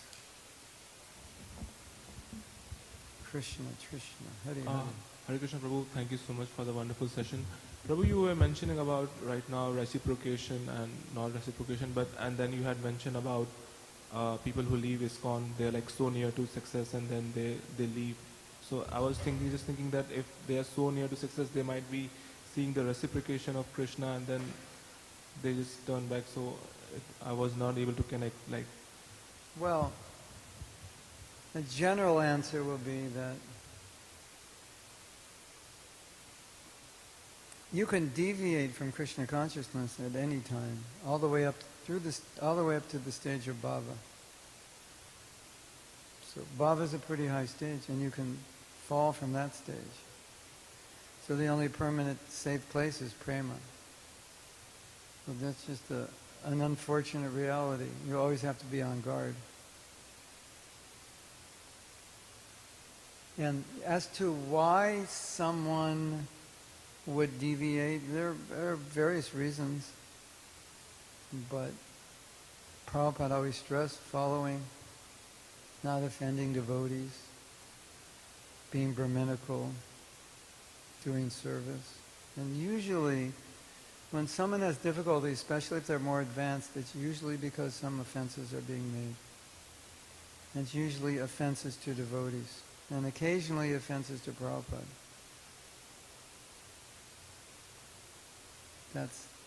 That's what Shastra says, and there's not really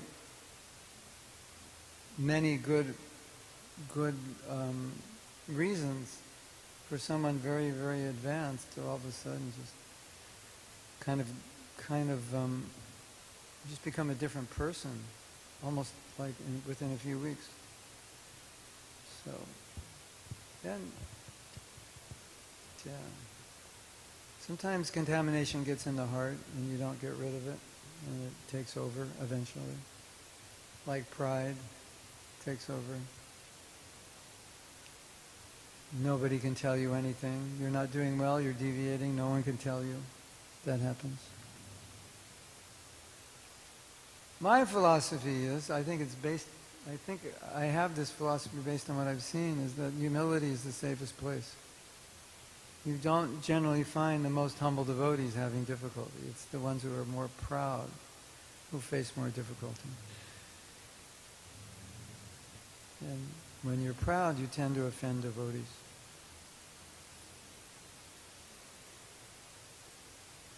I think humility is quite a safe place to be. Not artificial humility, not psychological weakness, but genuine humility is very safe. Because you're always respecting. You're not thinking you're better, you're always appreciating. Even someone may be lower, but you'll appreciate something about them. Sometimes devotees say, well, how can you appreciate someone who's lower than you? There's always something to appreciate about everybody. You can appreciate something about an ant, how much sugar they can carry on their back, Right? Little mosquito. Wow, how's that mosquito fly? It's amazing. There's always something to appreciate.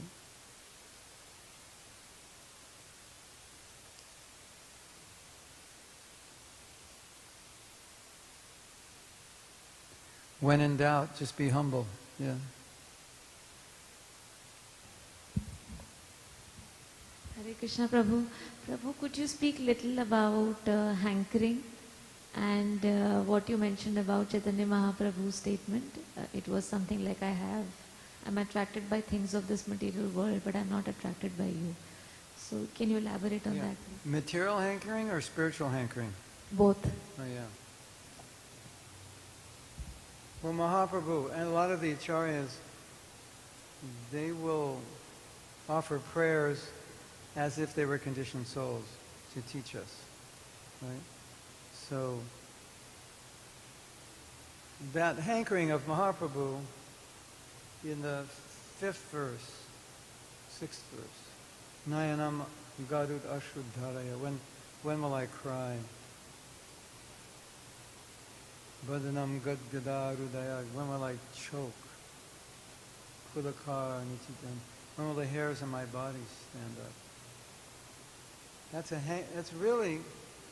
It's a really hankering for like, when will that day come when I have love for Krishna?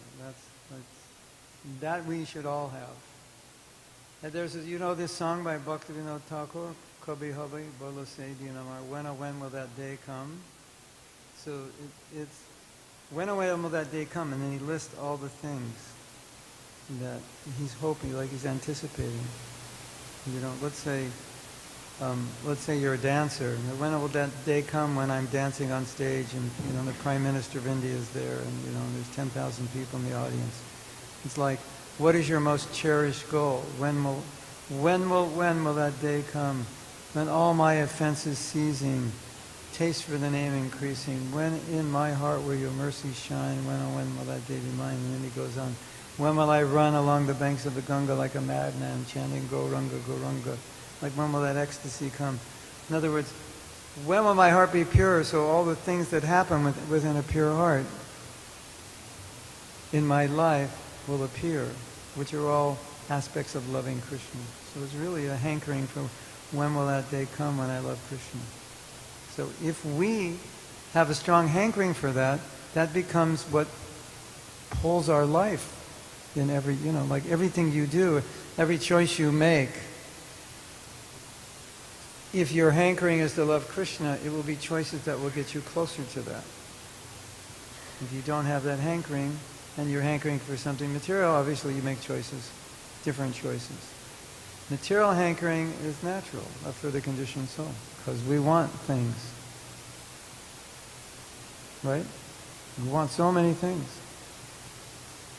And Prabhupada said, if you're hankering materially, that's a sign you have a problem. It's a sign of a spiritual problem. And if you're hankering spiritually, that's a good sign. And if you hanker spiritually, you won't hanker materially. And if you hanker materially, you won't hanker spiritually.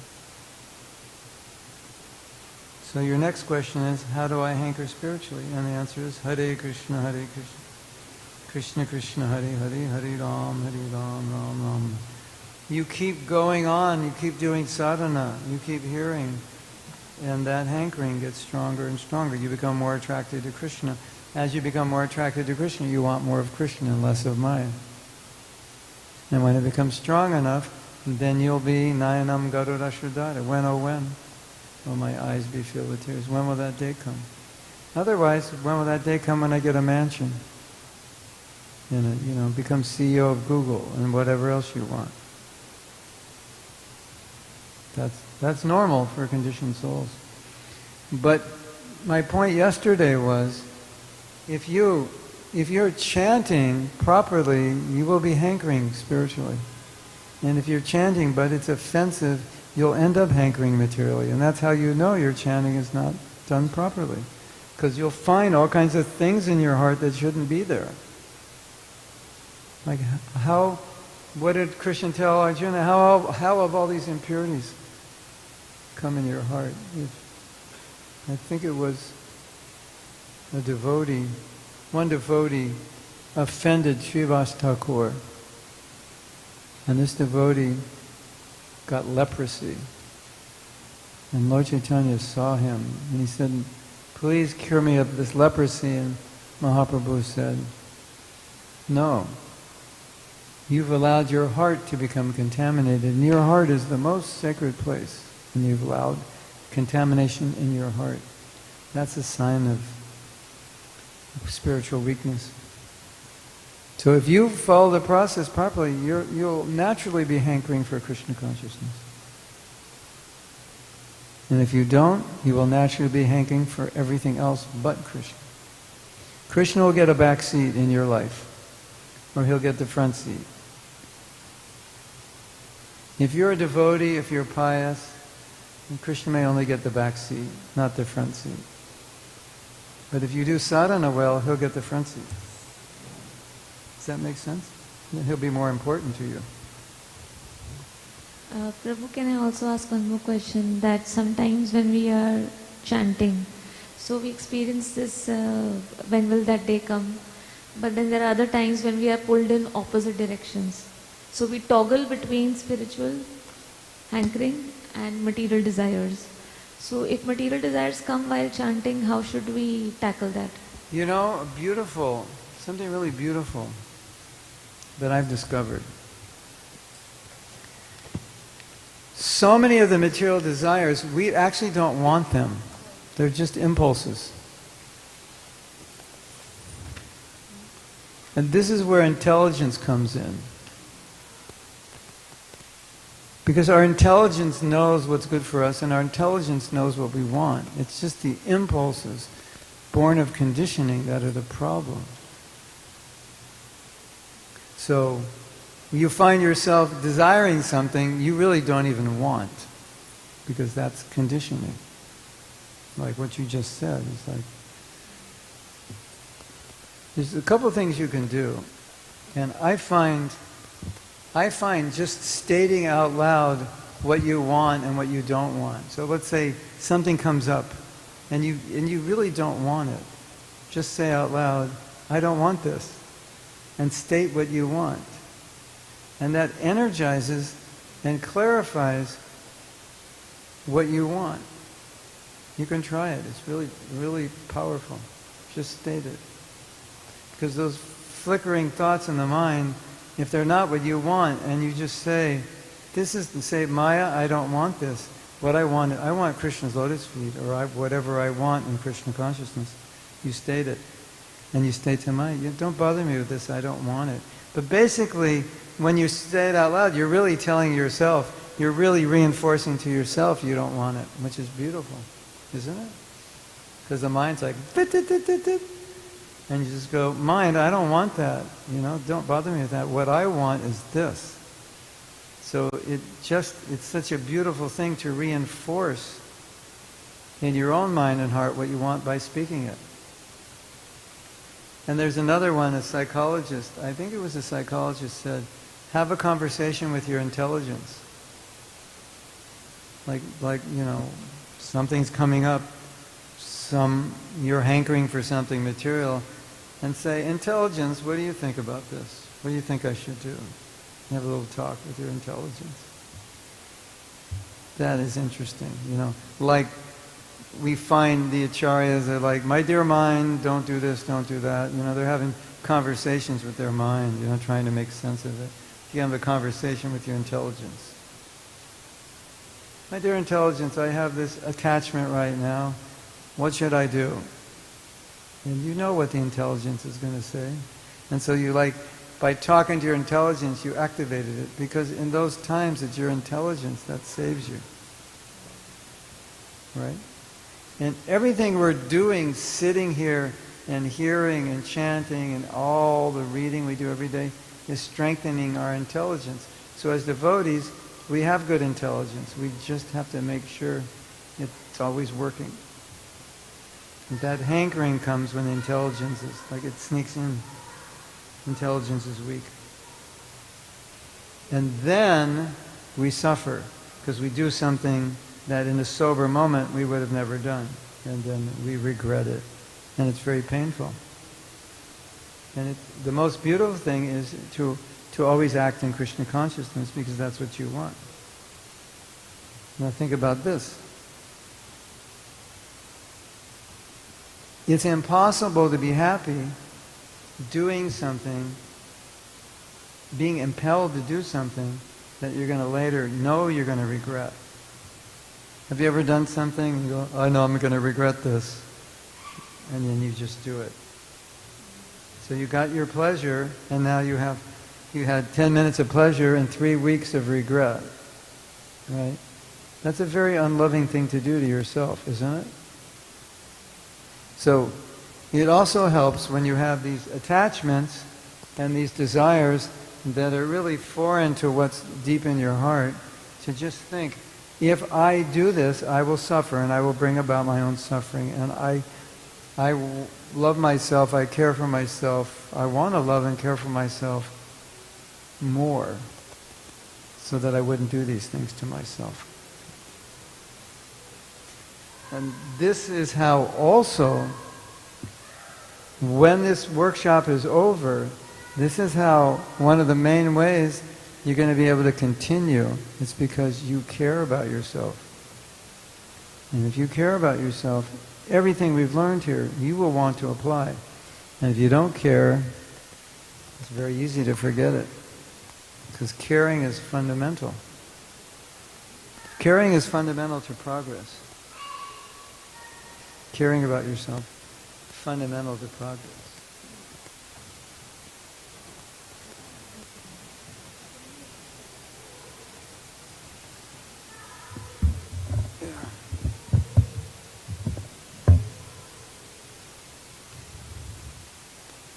And sometimes the only thing that's going to help you is that you care too much about yourself to do something that you'll regret.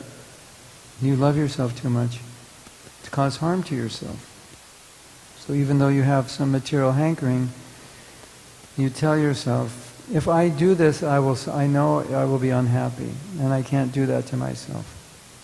Otherwise, you tell yourself, I know if I do this, I'll be unhappy, and then you say, I don't care, let's do it. That's a lack of self-love. Did you know that? Yeah. So if you increase your self-love, it makes a big difference.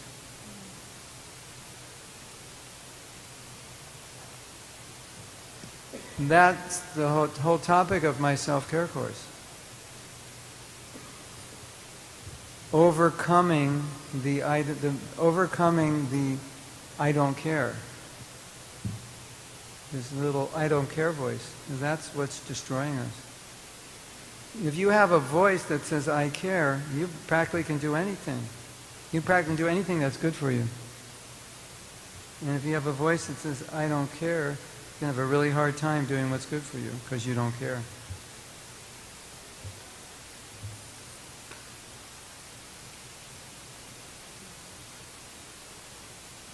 Somehow or other we have to care. Somehow or other. And it's the same with your japa. You have to care. So now you're going away with a lot of good things to do for your japa, but you have to care. If you don't care enough, you won't do it. Isn't that interesting? So I realized, I think I realized this while I was teaching the self-care course, that when we say it's difficult for me to do something, then we might say something like, I don't care enough about this. This is difficult, it's hard, I don't care enough about it.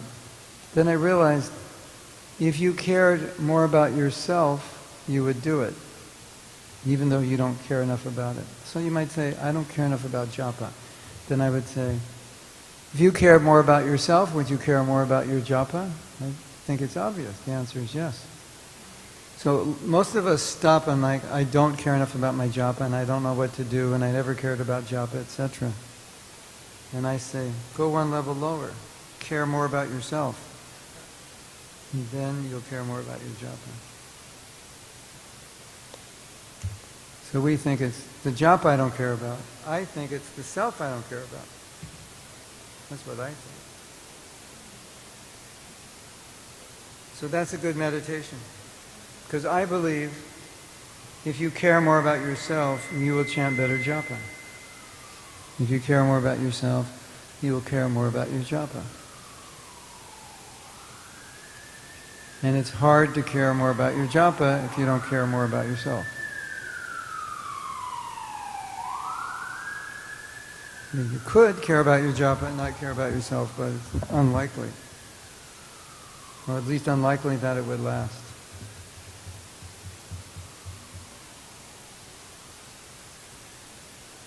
Anyway, in answer to your question, we're all hankering. That's just the nature of material consciousness.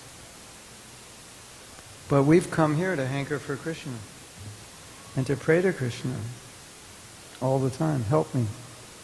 Help me become attached to you. And if we don't do that, what happens? There's a million things to become attached to. Right? Dayato Visham Punsam. Just meditate on it and you'll become attached to it.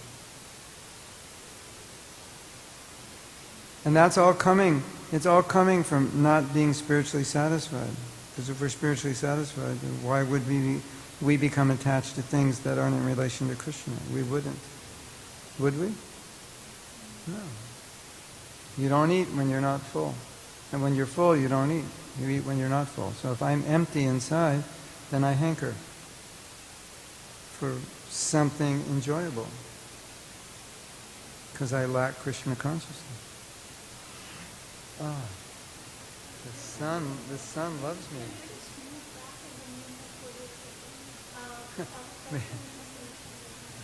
If somebody goes up there and stands up there, I think someone just walked by. Oh, he's going to put something up. Maybe. No, I didn't. Oh, keep going up. Okay. Where should I go? Over here? Okay.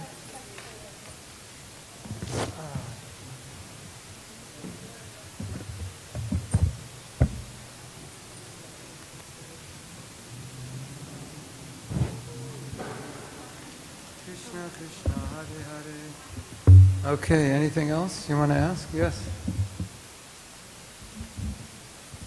So, thank you for that explanation. I just have a question. Like, professionally, I do talk about self-care and self-love because I feel idea of self is the basis of all discomfort and conflict.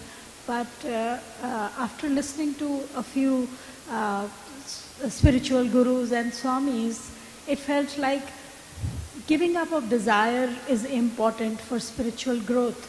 But what you just hinted was that self-love will bring us closer to love for Krishna. Can you explain this connection, self-love and... Because loving Krishna is in our highest self-interest. Prabhupada said, if you want your self-interest, worship Vishnu. Because we're part of, we are part of Vishnu. So Prabhupada said, well, if you love yourself because you're part of God, it's like you're loving God, loving yourself, they're the same. And Prabhupada said, if you truly love yourself, then you'll become Krishna conscious, because that's the best thing for you. But so, yes? No, go ahead. The question was like, when we talk about self-love, we talk about engage in things that you want to do, right? But we're talking about the spiritual self. What's good for that? So I want to see if there's a connection between that psychological self-love and self-care that we are talking about and the spiritual one. I think the problem, I don't know if it's a problem, but the difference is when they talk about self-love, they're talking about, they're not including the soul as part of that equation. And it's very much, it's often very focused on the body.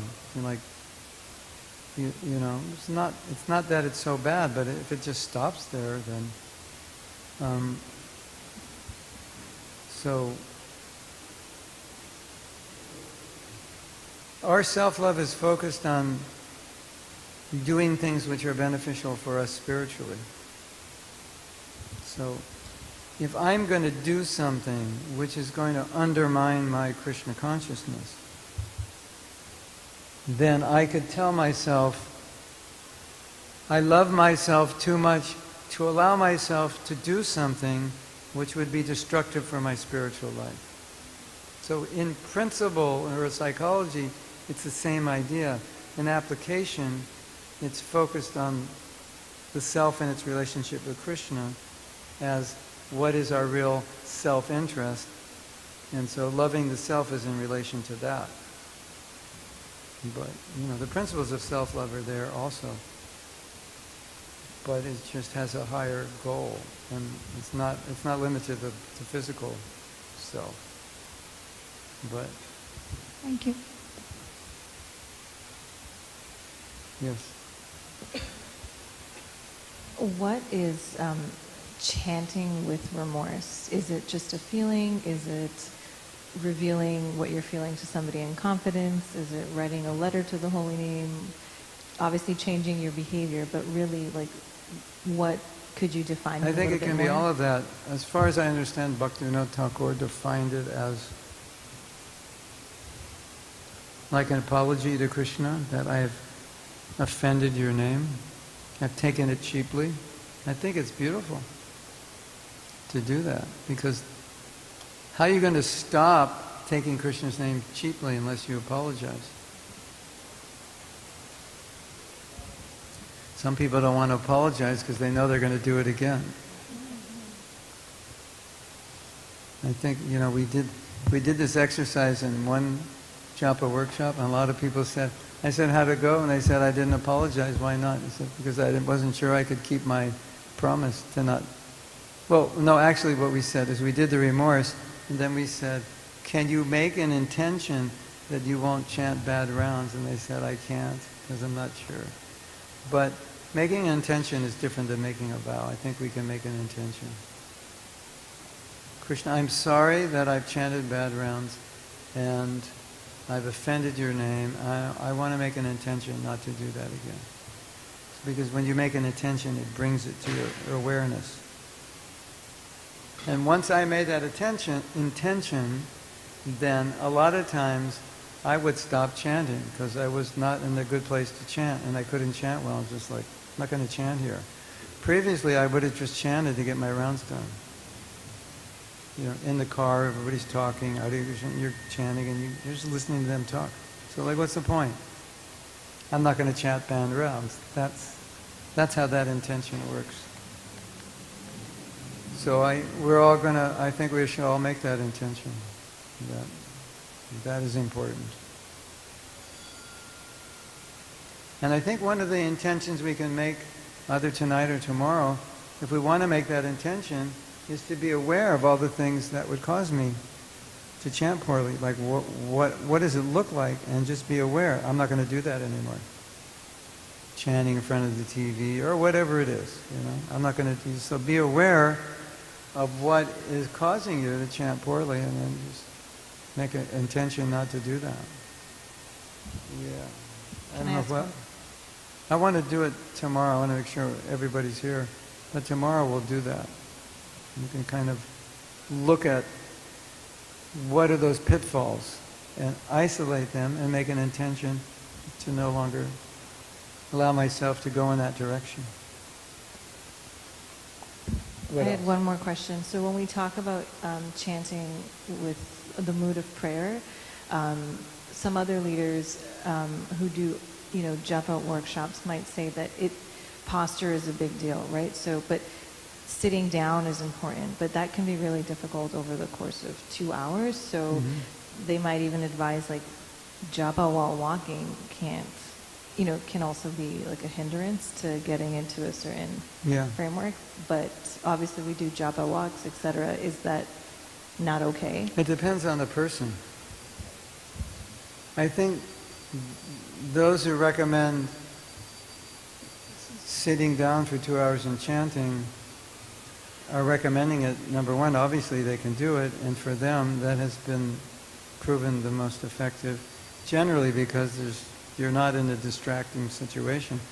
And what I have found, and I think this is why they say that, Shri Gaur Nitai ki jai, Shri Radha Choda Gopinath ki jai, Jagannath Swami ki jai, Go Premanandi.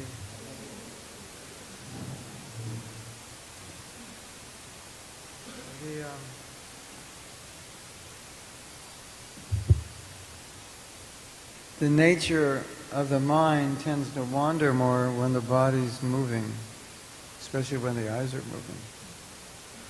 So you're trying to chant in a car, there's a million things moving by, right? That's harder than sitting in your room, obviously.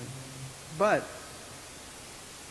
I just heard a lecture by Irmala, which I like what she said. She kind of made your same point. She said, well, I wouldn't recommend one thing for everybody because it may not be the one thing that everybody can do well. And I think younger people would have a hard time sitting for 2 hours. There's too much. So they need to stand, they need to walk around.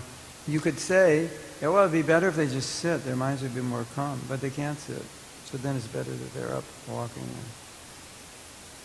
And that's one thing I would say. It's an individual choice. The second thing I would say is that if you are going to walk, just walk somewhere where you won't be distracted. Sometimes when I have to finish my rounds, I live near a forest. I live near about 5 forests. And so I just go. I'll go for a walk. If I have 8 rounds, I walk 4 rounds in, and the time I get out, it's 8 rounds. And maybe it would be better I sit in my temple room, but it's like 5 in the afternoon, and if I do, I can't concentrate.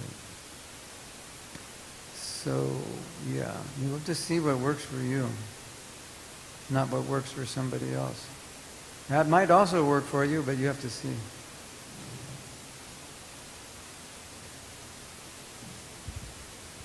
Yeah.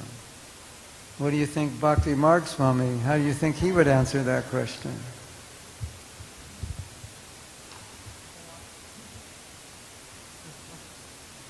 So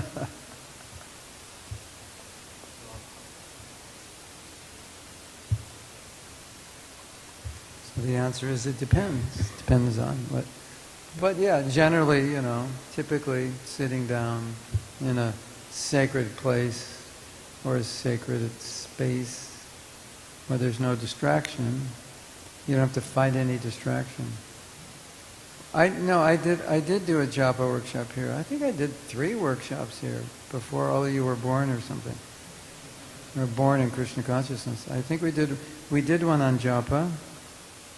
I believe we did one on forgiveness and one on prayer.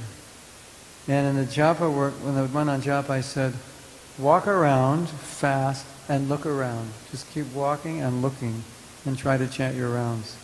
And it was impossible. Because your body's, there's so much passion in your body, and your eyes are going everywhere, and your mind just goes where your eyes go. Whereas you sit down, you can just focus. But some of you may, walk in a forest or a park or a nice neighborhood, and that might be inspiring for you. I walk every day. So I chant when I walk. I don't know how to walk and not chant. You know that? Because I've done it so much. When I walk, I'm just like, where are my beads? I can't, like I'm OCD, I'm OCD, Japa walker. I don't know how to walk and not chant.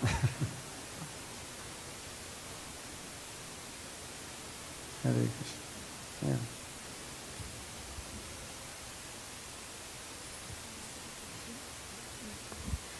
Prabhu, when we are chanting, so we learn that we have to communicate through the heart. And sometimes there are these thoughts which come. So are they coming in heart? Are they coming in mind? I don't know where these thoughts... It depends what the thoughts are. And it depends if you're thinking, feeling, willing. You may have thoughts in your mind that you're feeling also. You may have thoughts in your mind you're not feeling. So then you're just chanting and thinking. Thinking about your thoughts is different than feeling your thoughts. This is a good one. Hare Krishna, Hare Krishna. Especially this is kind of a joke for men who don't know if they're feeling or not. They go, Prabhu, you should feel when you're chanting. And they're going, Hare Krishna. I wonder if I'm feeling right now. Hare Krishna. I don't know if I'm feeling or not. Something like that. I think I'm feeling. What is feeling anyway? I'm not sure. Hare Krishna, Hare Krishna. I'm feeling hungry, I know that. So, it's like, if you have to think if you're feeling, guess what? You're not. So, If you say, well, I would like to feel this way, I would like to put this into my japa, so that may come as a thought first. Then can you put that into feeling? And as I said before, if it's a feeling that you have that's real for you, it's natural. It should be natural. Everything should be natural. Don't force it. She was asking yesterday about, well, I don't know if you're asking, higher, different levels of chanting, and we were talking about meditating, right? We were talking about meditating on Krishna Lila. But Prabhupada said, that's not something you force, it's something that happens as you advance.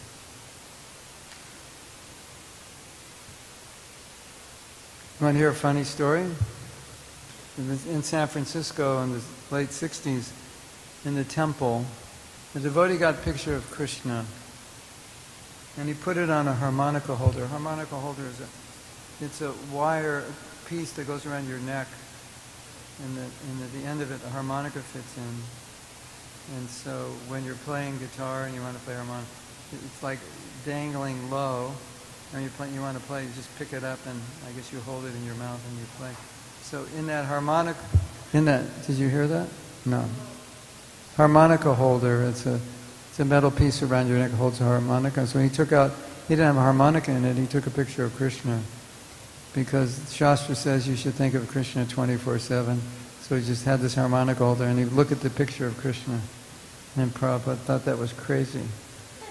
That's not the process. So you hear, you chant, you pray, and then at some point you'll think of Krishna, or you read Bhagavatam at night, 10th canto, chant in the morning, think of the Leelas. Should be natural. You want to think of the Leelas while you chant, read them at night, or read them before you chant.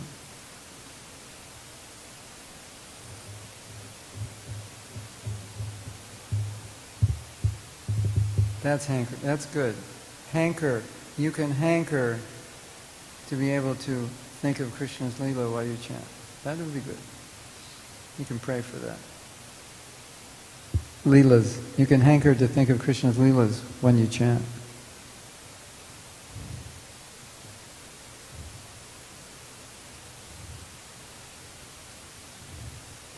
Wasn't that song by Lakshmi Shankar long ago, Krishna, I'm missing you, where are you? You know, how does that song go? Who knows that song? Krishna, where are you? I'm missing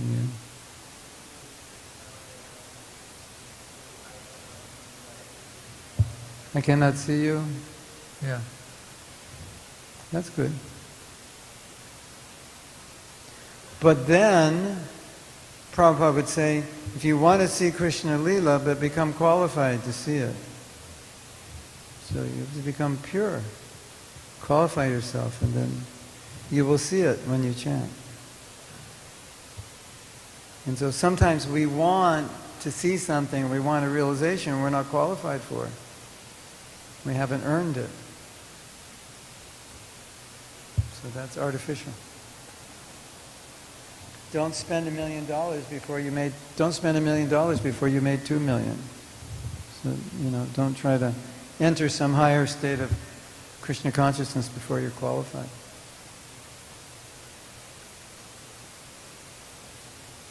All right? Yeah. Good. All right. Now what do? We only have half hour. Would you like to do an exercise? So, on a piece of paper on your phone, I will tell you what to write.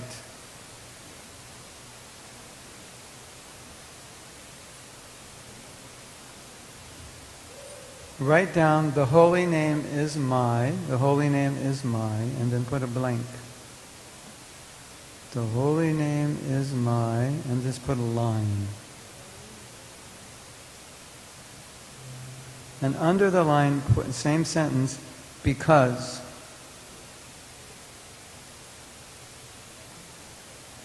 So, I will give you an example. The holy name is my friend because he goes with me. He's willing to go with me wherever I go.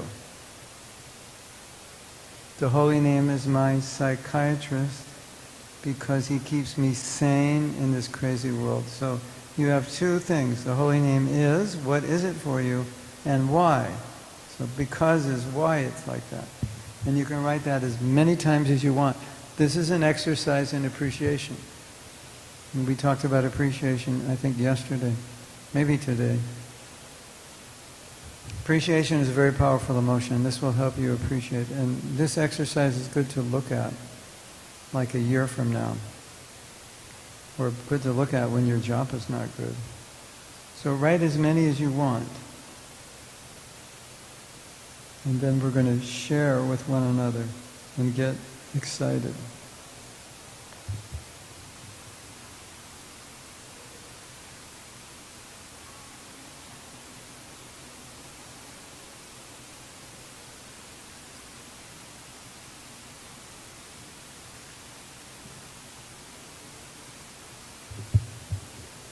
Krishna Govinda.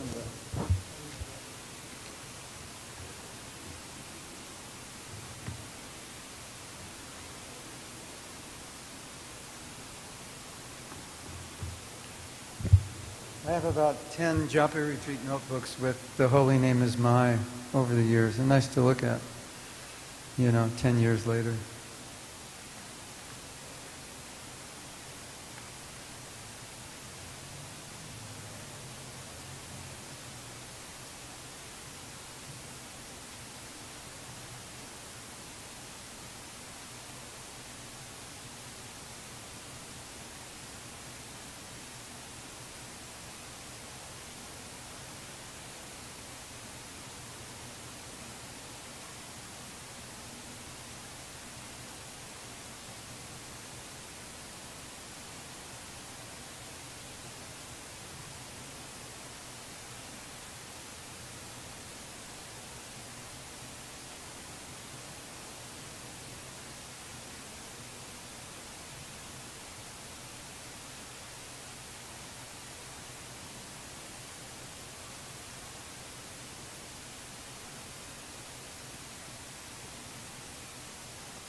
when you finish, write one more.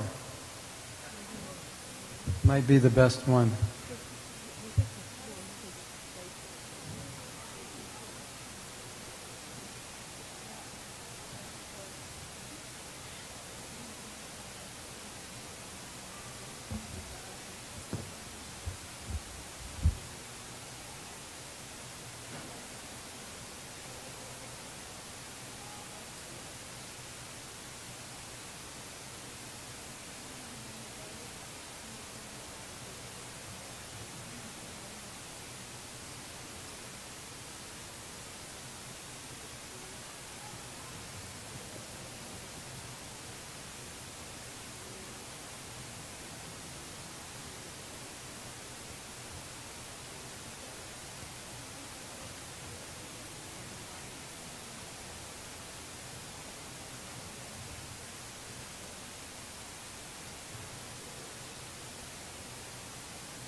What?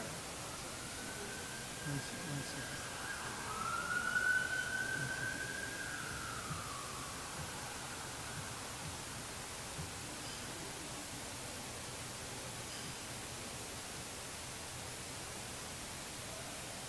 Okay.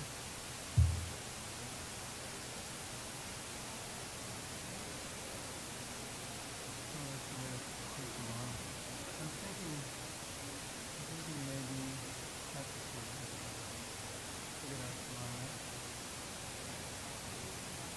Or do you have a suitcase at home? I was thinking of leaving them here extra for the next time we come here. Maybe you can buy a suitcase in the front of it.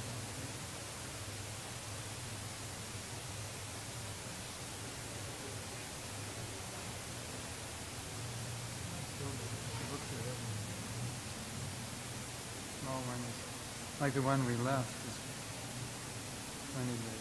We'll see, I don't know. I need Brother Priya to take it. I have to get her to take a picture to see what's there. I'll send her a message.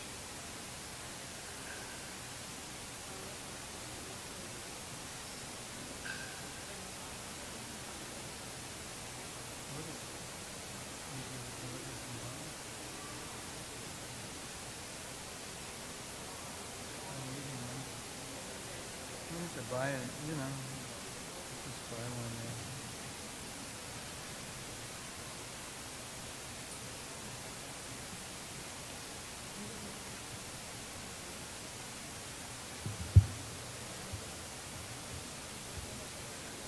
Hare Krishna. So, who needs more time?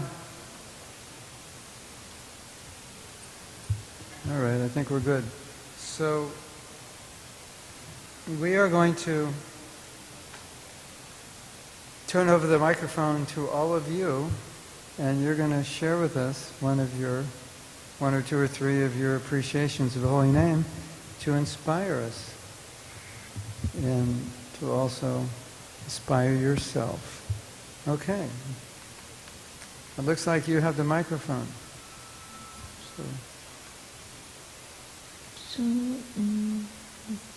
So Prabhu, I have mentioned, I'll share 3.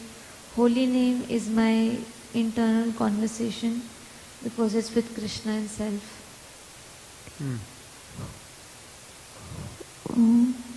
Holy name is my cup of love because by drinking it I am full of love. Holy name is my window because it opens Krishna's world to me. Nice. The holy name is my dear friend because he allows me to connect with him no questions asked, anytime I want, and even when I have neglected him and offended him. And I also wrote, the holy name is my mother because she loves me unconditionally and is always available, ready to listen to me with love, even when I am not a great child. Beautiful. Perfect. Holy name is my best friend because it wants my ultimate good. Holy name is my only savior because only he can save me from this material world. Yes. The holy name is my refuge because Prabhupada has mercifully shared this knowledge. The holy name is my joy because when I hear it being sung, my heart and soul are content. My heart is And soul are content. consoled. Content. What was the word before content? My heart and soul. Oh, my heart and soul. I thought we were saying consoled. Okay. The holy name is my protector because the Lord helps me calm down my fear and anxiety in challenging or unknown situations. The holy name is my friend because the Lord is always with me in moments of joy and sorrow. And the holy name is my solace as the Lord's name gives me comfort in moments of need. The holy name is my friend because it hugs me in all situations. It is the true love of my life because it loves me unconditionally. It is my guardian because it protects me from all situations. And it is my smile because it makes me feel loved and happy. The holy name is my smile. Wow. Hare Krishna. The holy name is my salvation because it reflects the absolute truth and a fundamental reality of transcendental sound.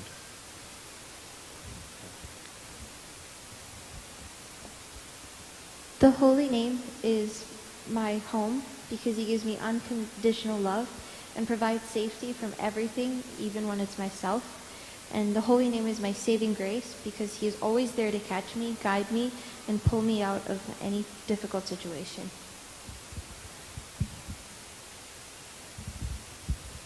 The holy name is my foundation because it enables all obstacles to be removed in my life.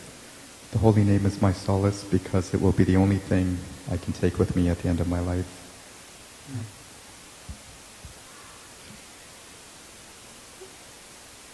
Holy name is my spiritual phone because it allows me to connect with Krishna right away as if he's sitting in front of me. It liberates me when I'm feeling distress. It connects me with my real identity.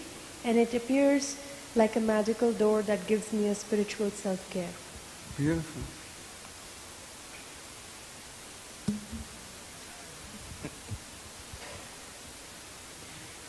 The holy name is my lighthouse because it shows me the way and direction.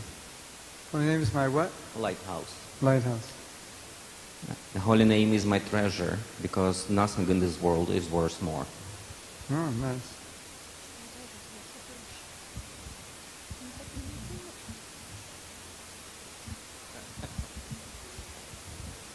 Holy name is my hope because nothing more works in the world.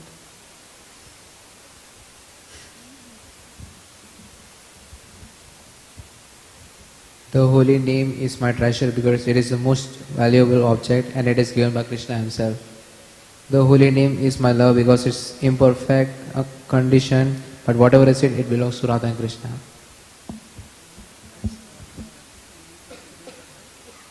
Quietly. You can do it quietly. We're going to finish at 6. We'll be done at 6. What time is our tea? 6? Yeah. Ring the bell and we'll stop. The holy name is my safe space because it gives me a comfort of being with Krishna. And then the holy name is my detox because it allows me to forget everything except Krishna for a while. It's your what? Detox. Detox. Oh, yeah. The holy name is my emergency contact because I know my call to Radha Krishna will not go unanswered. Wow. And the holy name is my air conditioner. It cools down my heated temper. Hare Krishna. No? Yes? She wants to go. Hare Krishna, thank you, Maharaj. I do not know how to read it. I will just say a few sentences. I think I have an essay here. Holy name is my friend, and I don't know how it went to Krishna. I'm so grateful, thankful to Krishna that he has made us meet Prabhupada. Like we are able to read his books, and we meet so many happy devotees, and always looking forward to some festival or the other, Kirtan, Japa, workshop like this, and festival. So I'm very grateful. Thank you. Hare Krishna.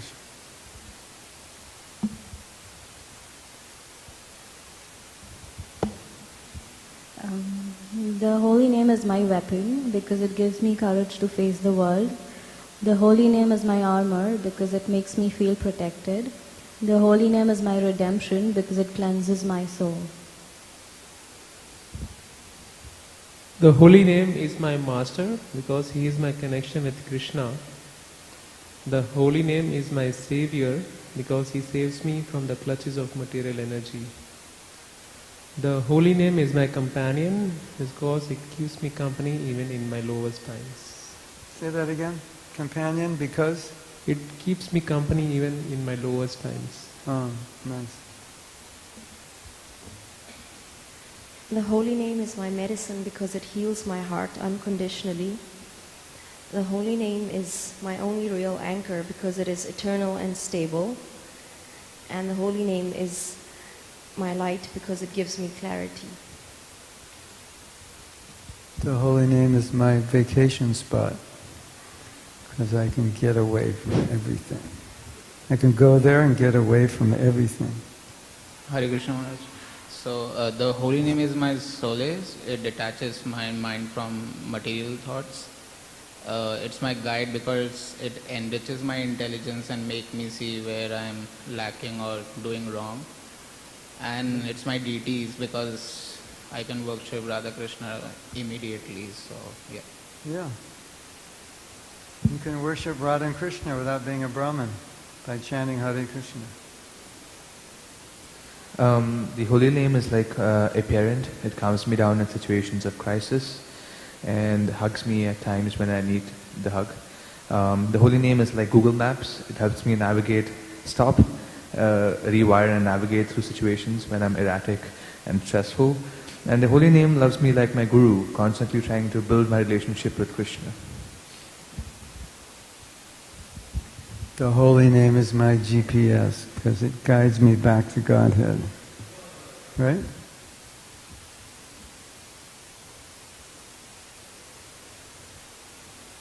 The holy name is my savior because I seek meaning and true path for the rest of my life and it provides it. The holy name is my companion because it appears or is accessible whenever I need it. Thank you. The holy name is mine because it is the only key that I have to open the doors of spiritual world to the lotus feet of Krishna. The holy name is mine because the holy name is Krishna himself. The holy name is mine because I am part and parcel of Krishna. Thank you.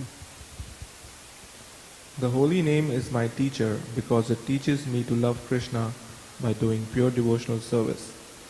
The holy name is my energy booster because it gives me energy to fight my material desires. The holy name is my cleaner because it cleanses me of my 6 viruses, namely anger, greed, lust, envy, pride and ego. Beautiful. Hare Krishna. The holy name is my anchor because it gives me the power to hold everything together in the most difficult time. Wow, nice. Hare Krishna. The holy name is my therapist because it helps me talk to Krishna without anyone judging me. The holy name is my dear friend because I feel the reciprocation even when I'm weak and lonely. The holy name is my ultimate lover because it accepts me for who I am with all my imperfections and my faults. The holy name is my best friend because he understands and accepts me for who I am. The holy name is my friend because it makes me feel safe.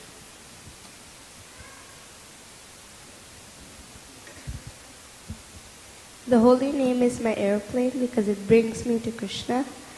And my holy name is my protector because it protects me everywhere I go.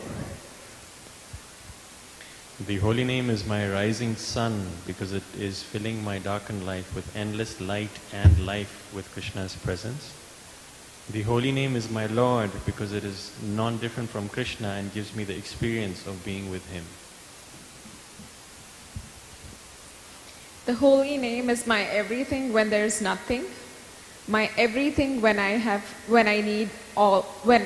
need anything, my only ultimate connection to the ultimate. Thank you. The holy name is my mother and father because it is always available, it always guides me and protects me. The holy name is my ultimate wealth and life. Holy name. The holy name is my strength because it gives me energy and courage whenever I am weak. The holy name is my fertilizer because it grows me spiritually and helps me to do devotional service.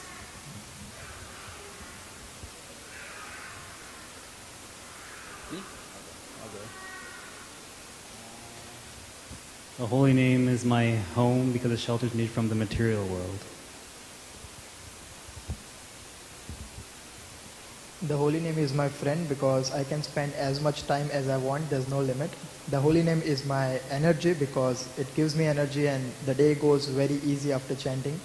The holy name is my teacher because I learn discipline from it. Thank you. Anyone else we missed? Oh. You want to read it? You want me to?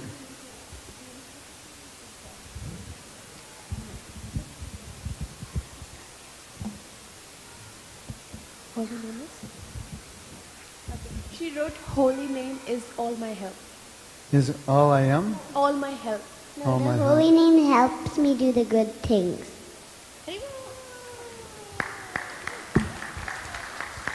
Well, it's 5:57. I think we finished for today. Thank you for being here. You're still here. Give yourself a big hand. And I want to tell you something really important, because by being here all day, you showed the holy name that you're interested in improving. You didn't give up. You didn't get bored and say, this is too much, too long. So that's a really good sign. And that is, it's important. Some people, they want to improve their japa, but they don't want to do anything to improve it. So you're doing something to improve it, and Krishna sees that. So that's really good. So thank you again, and tomorrow we will start at 10. And tomorrow at 7:30 there's an initiation here in the temple. Is that correct? Oh. Yes. From 7:30, and then I will give a talk at the initiation about the 10 offenses. So if you can come for that, that'll be nice. Debija is getting initiated.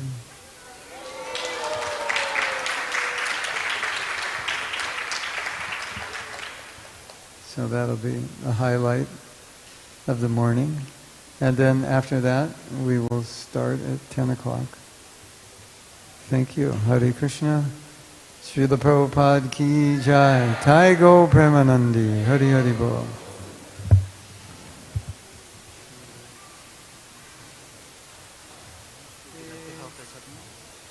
A little bit later.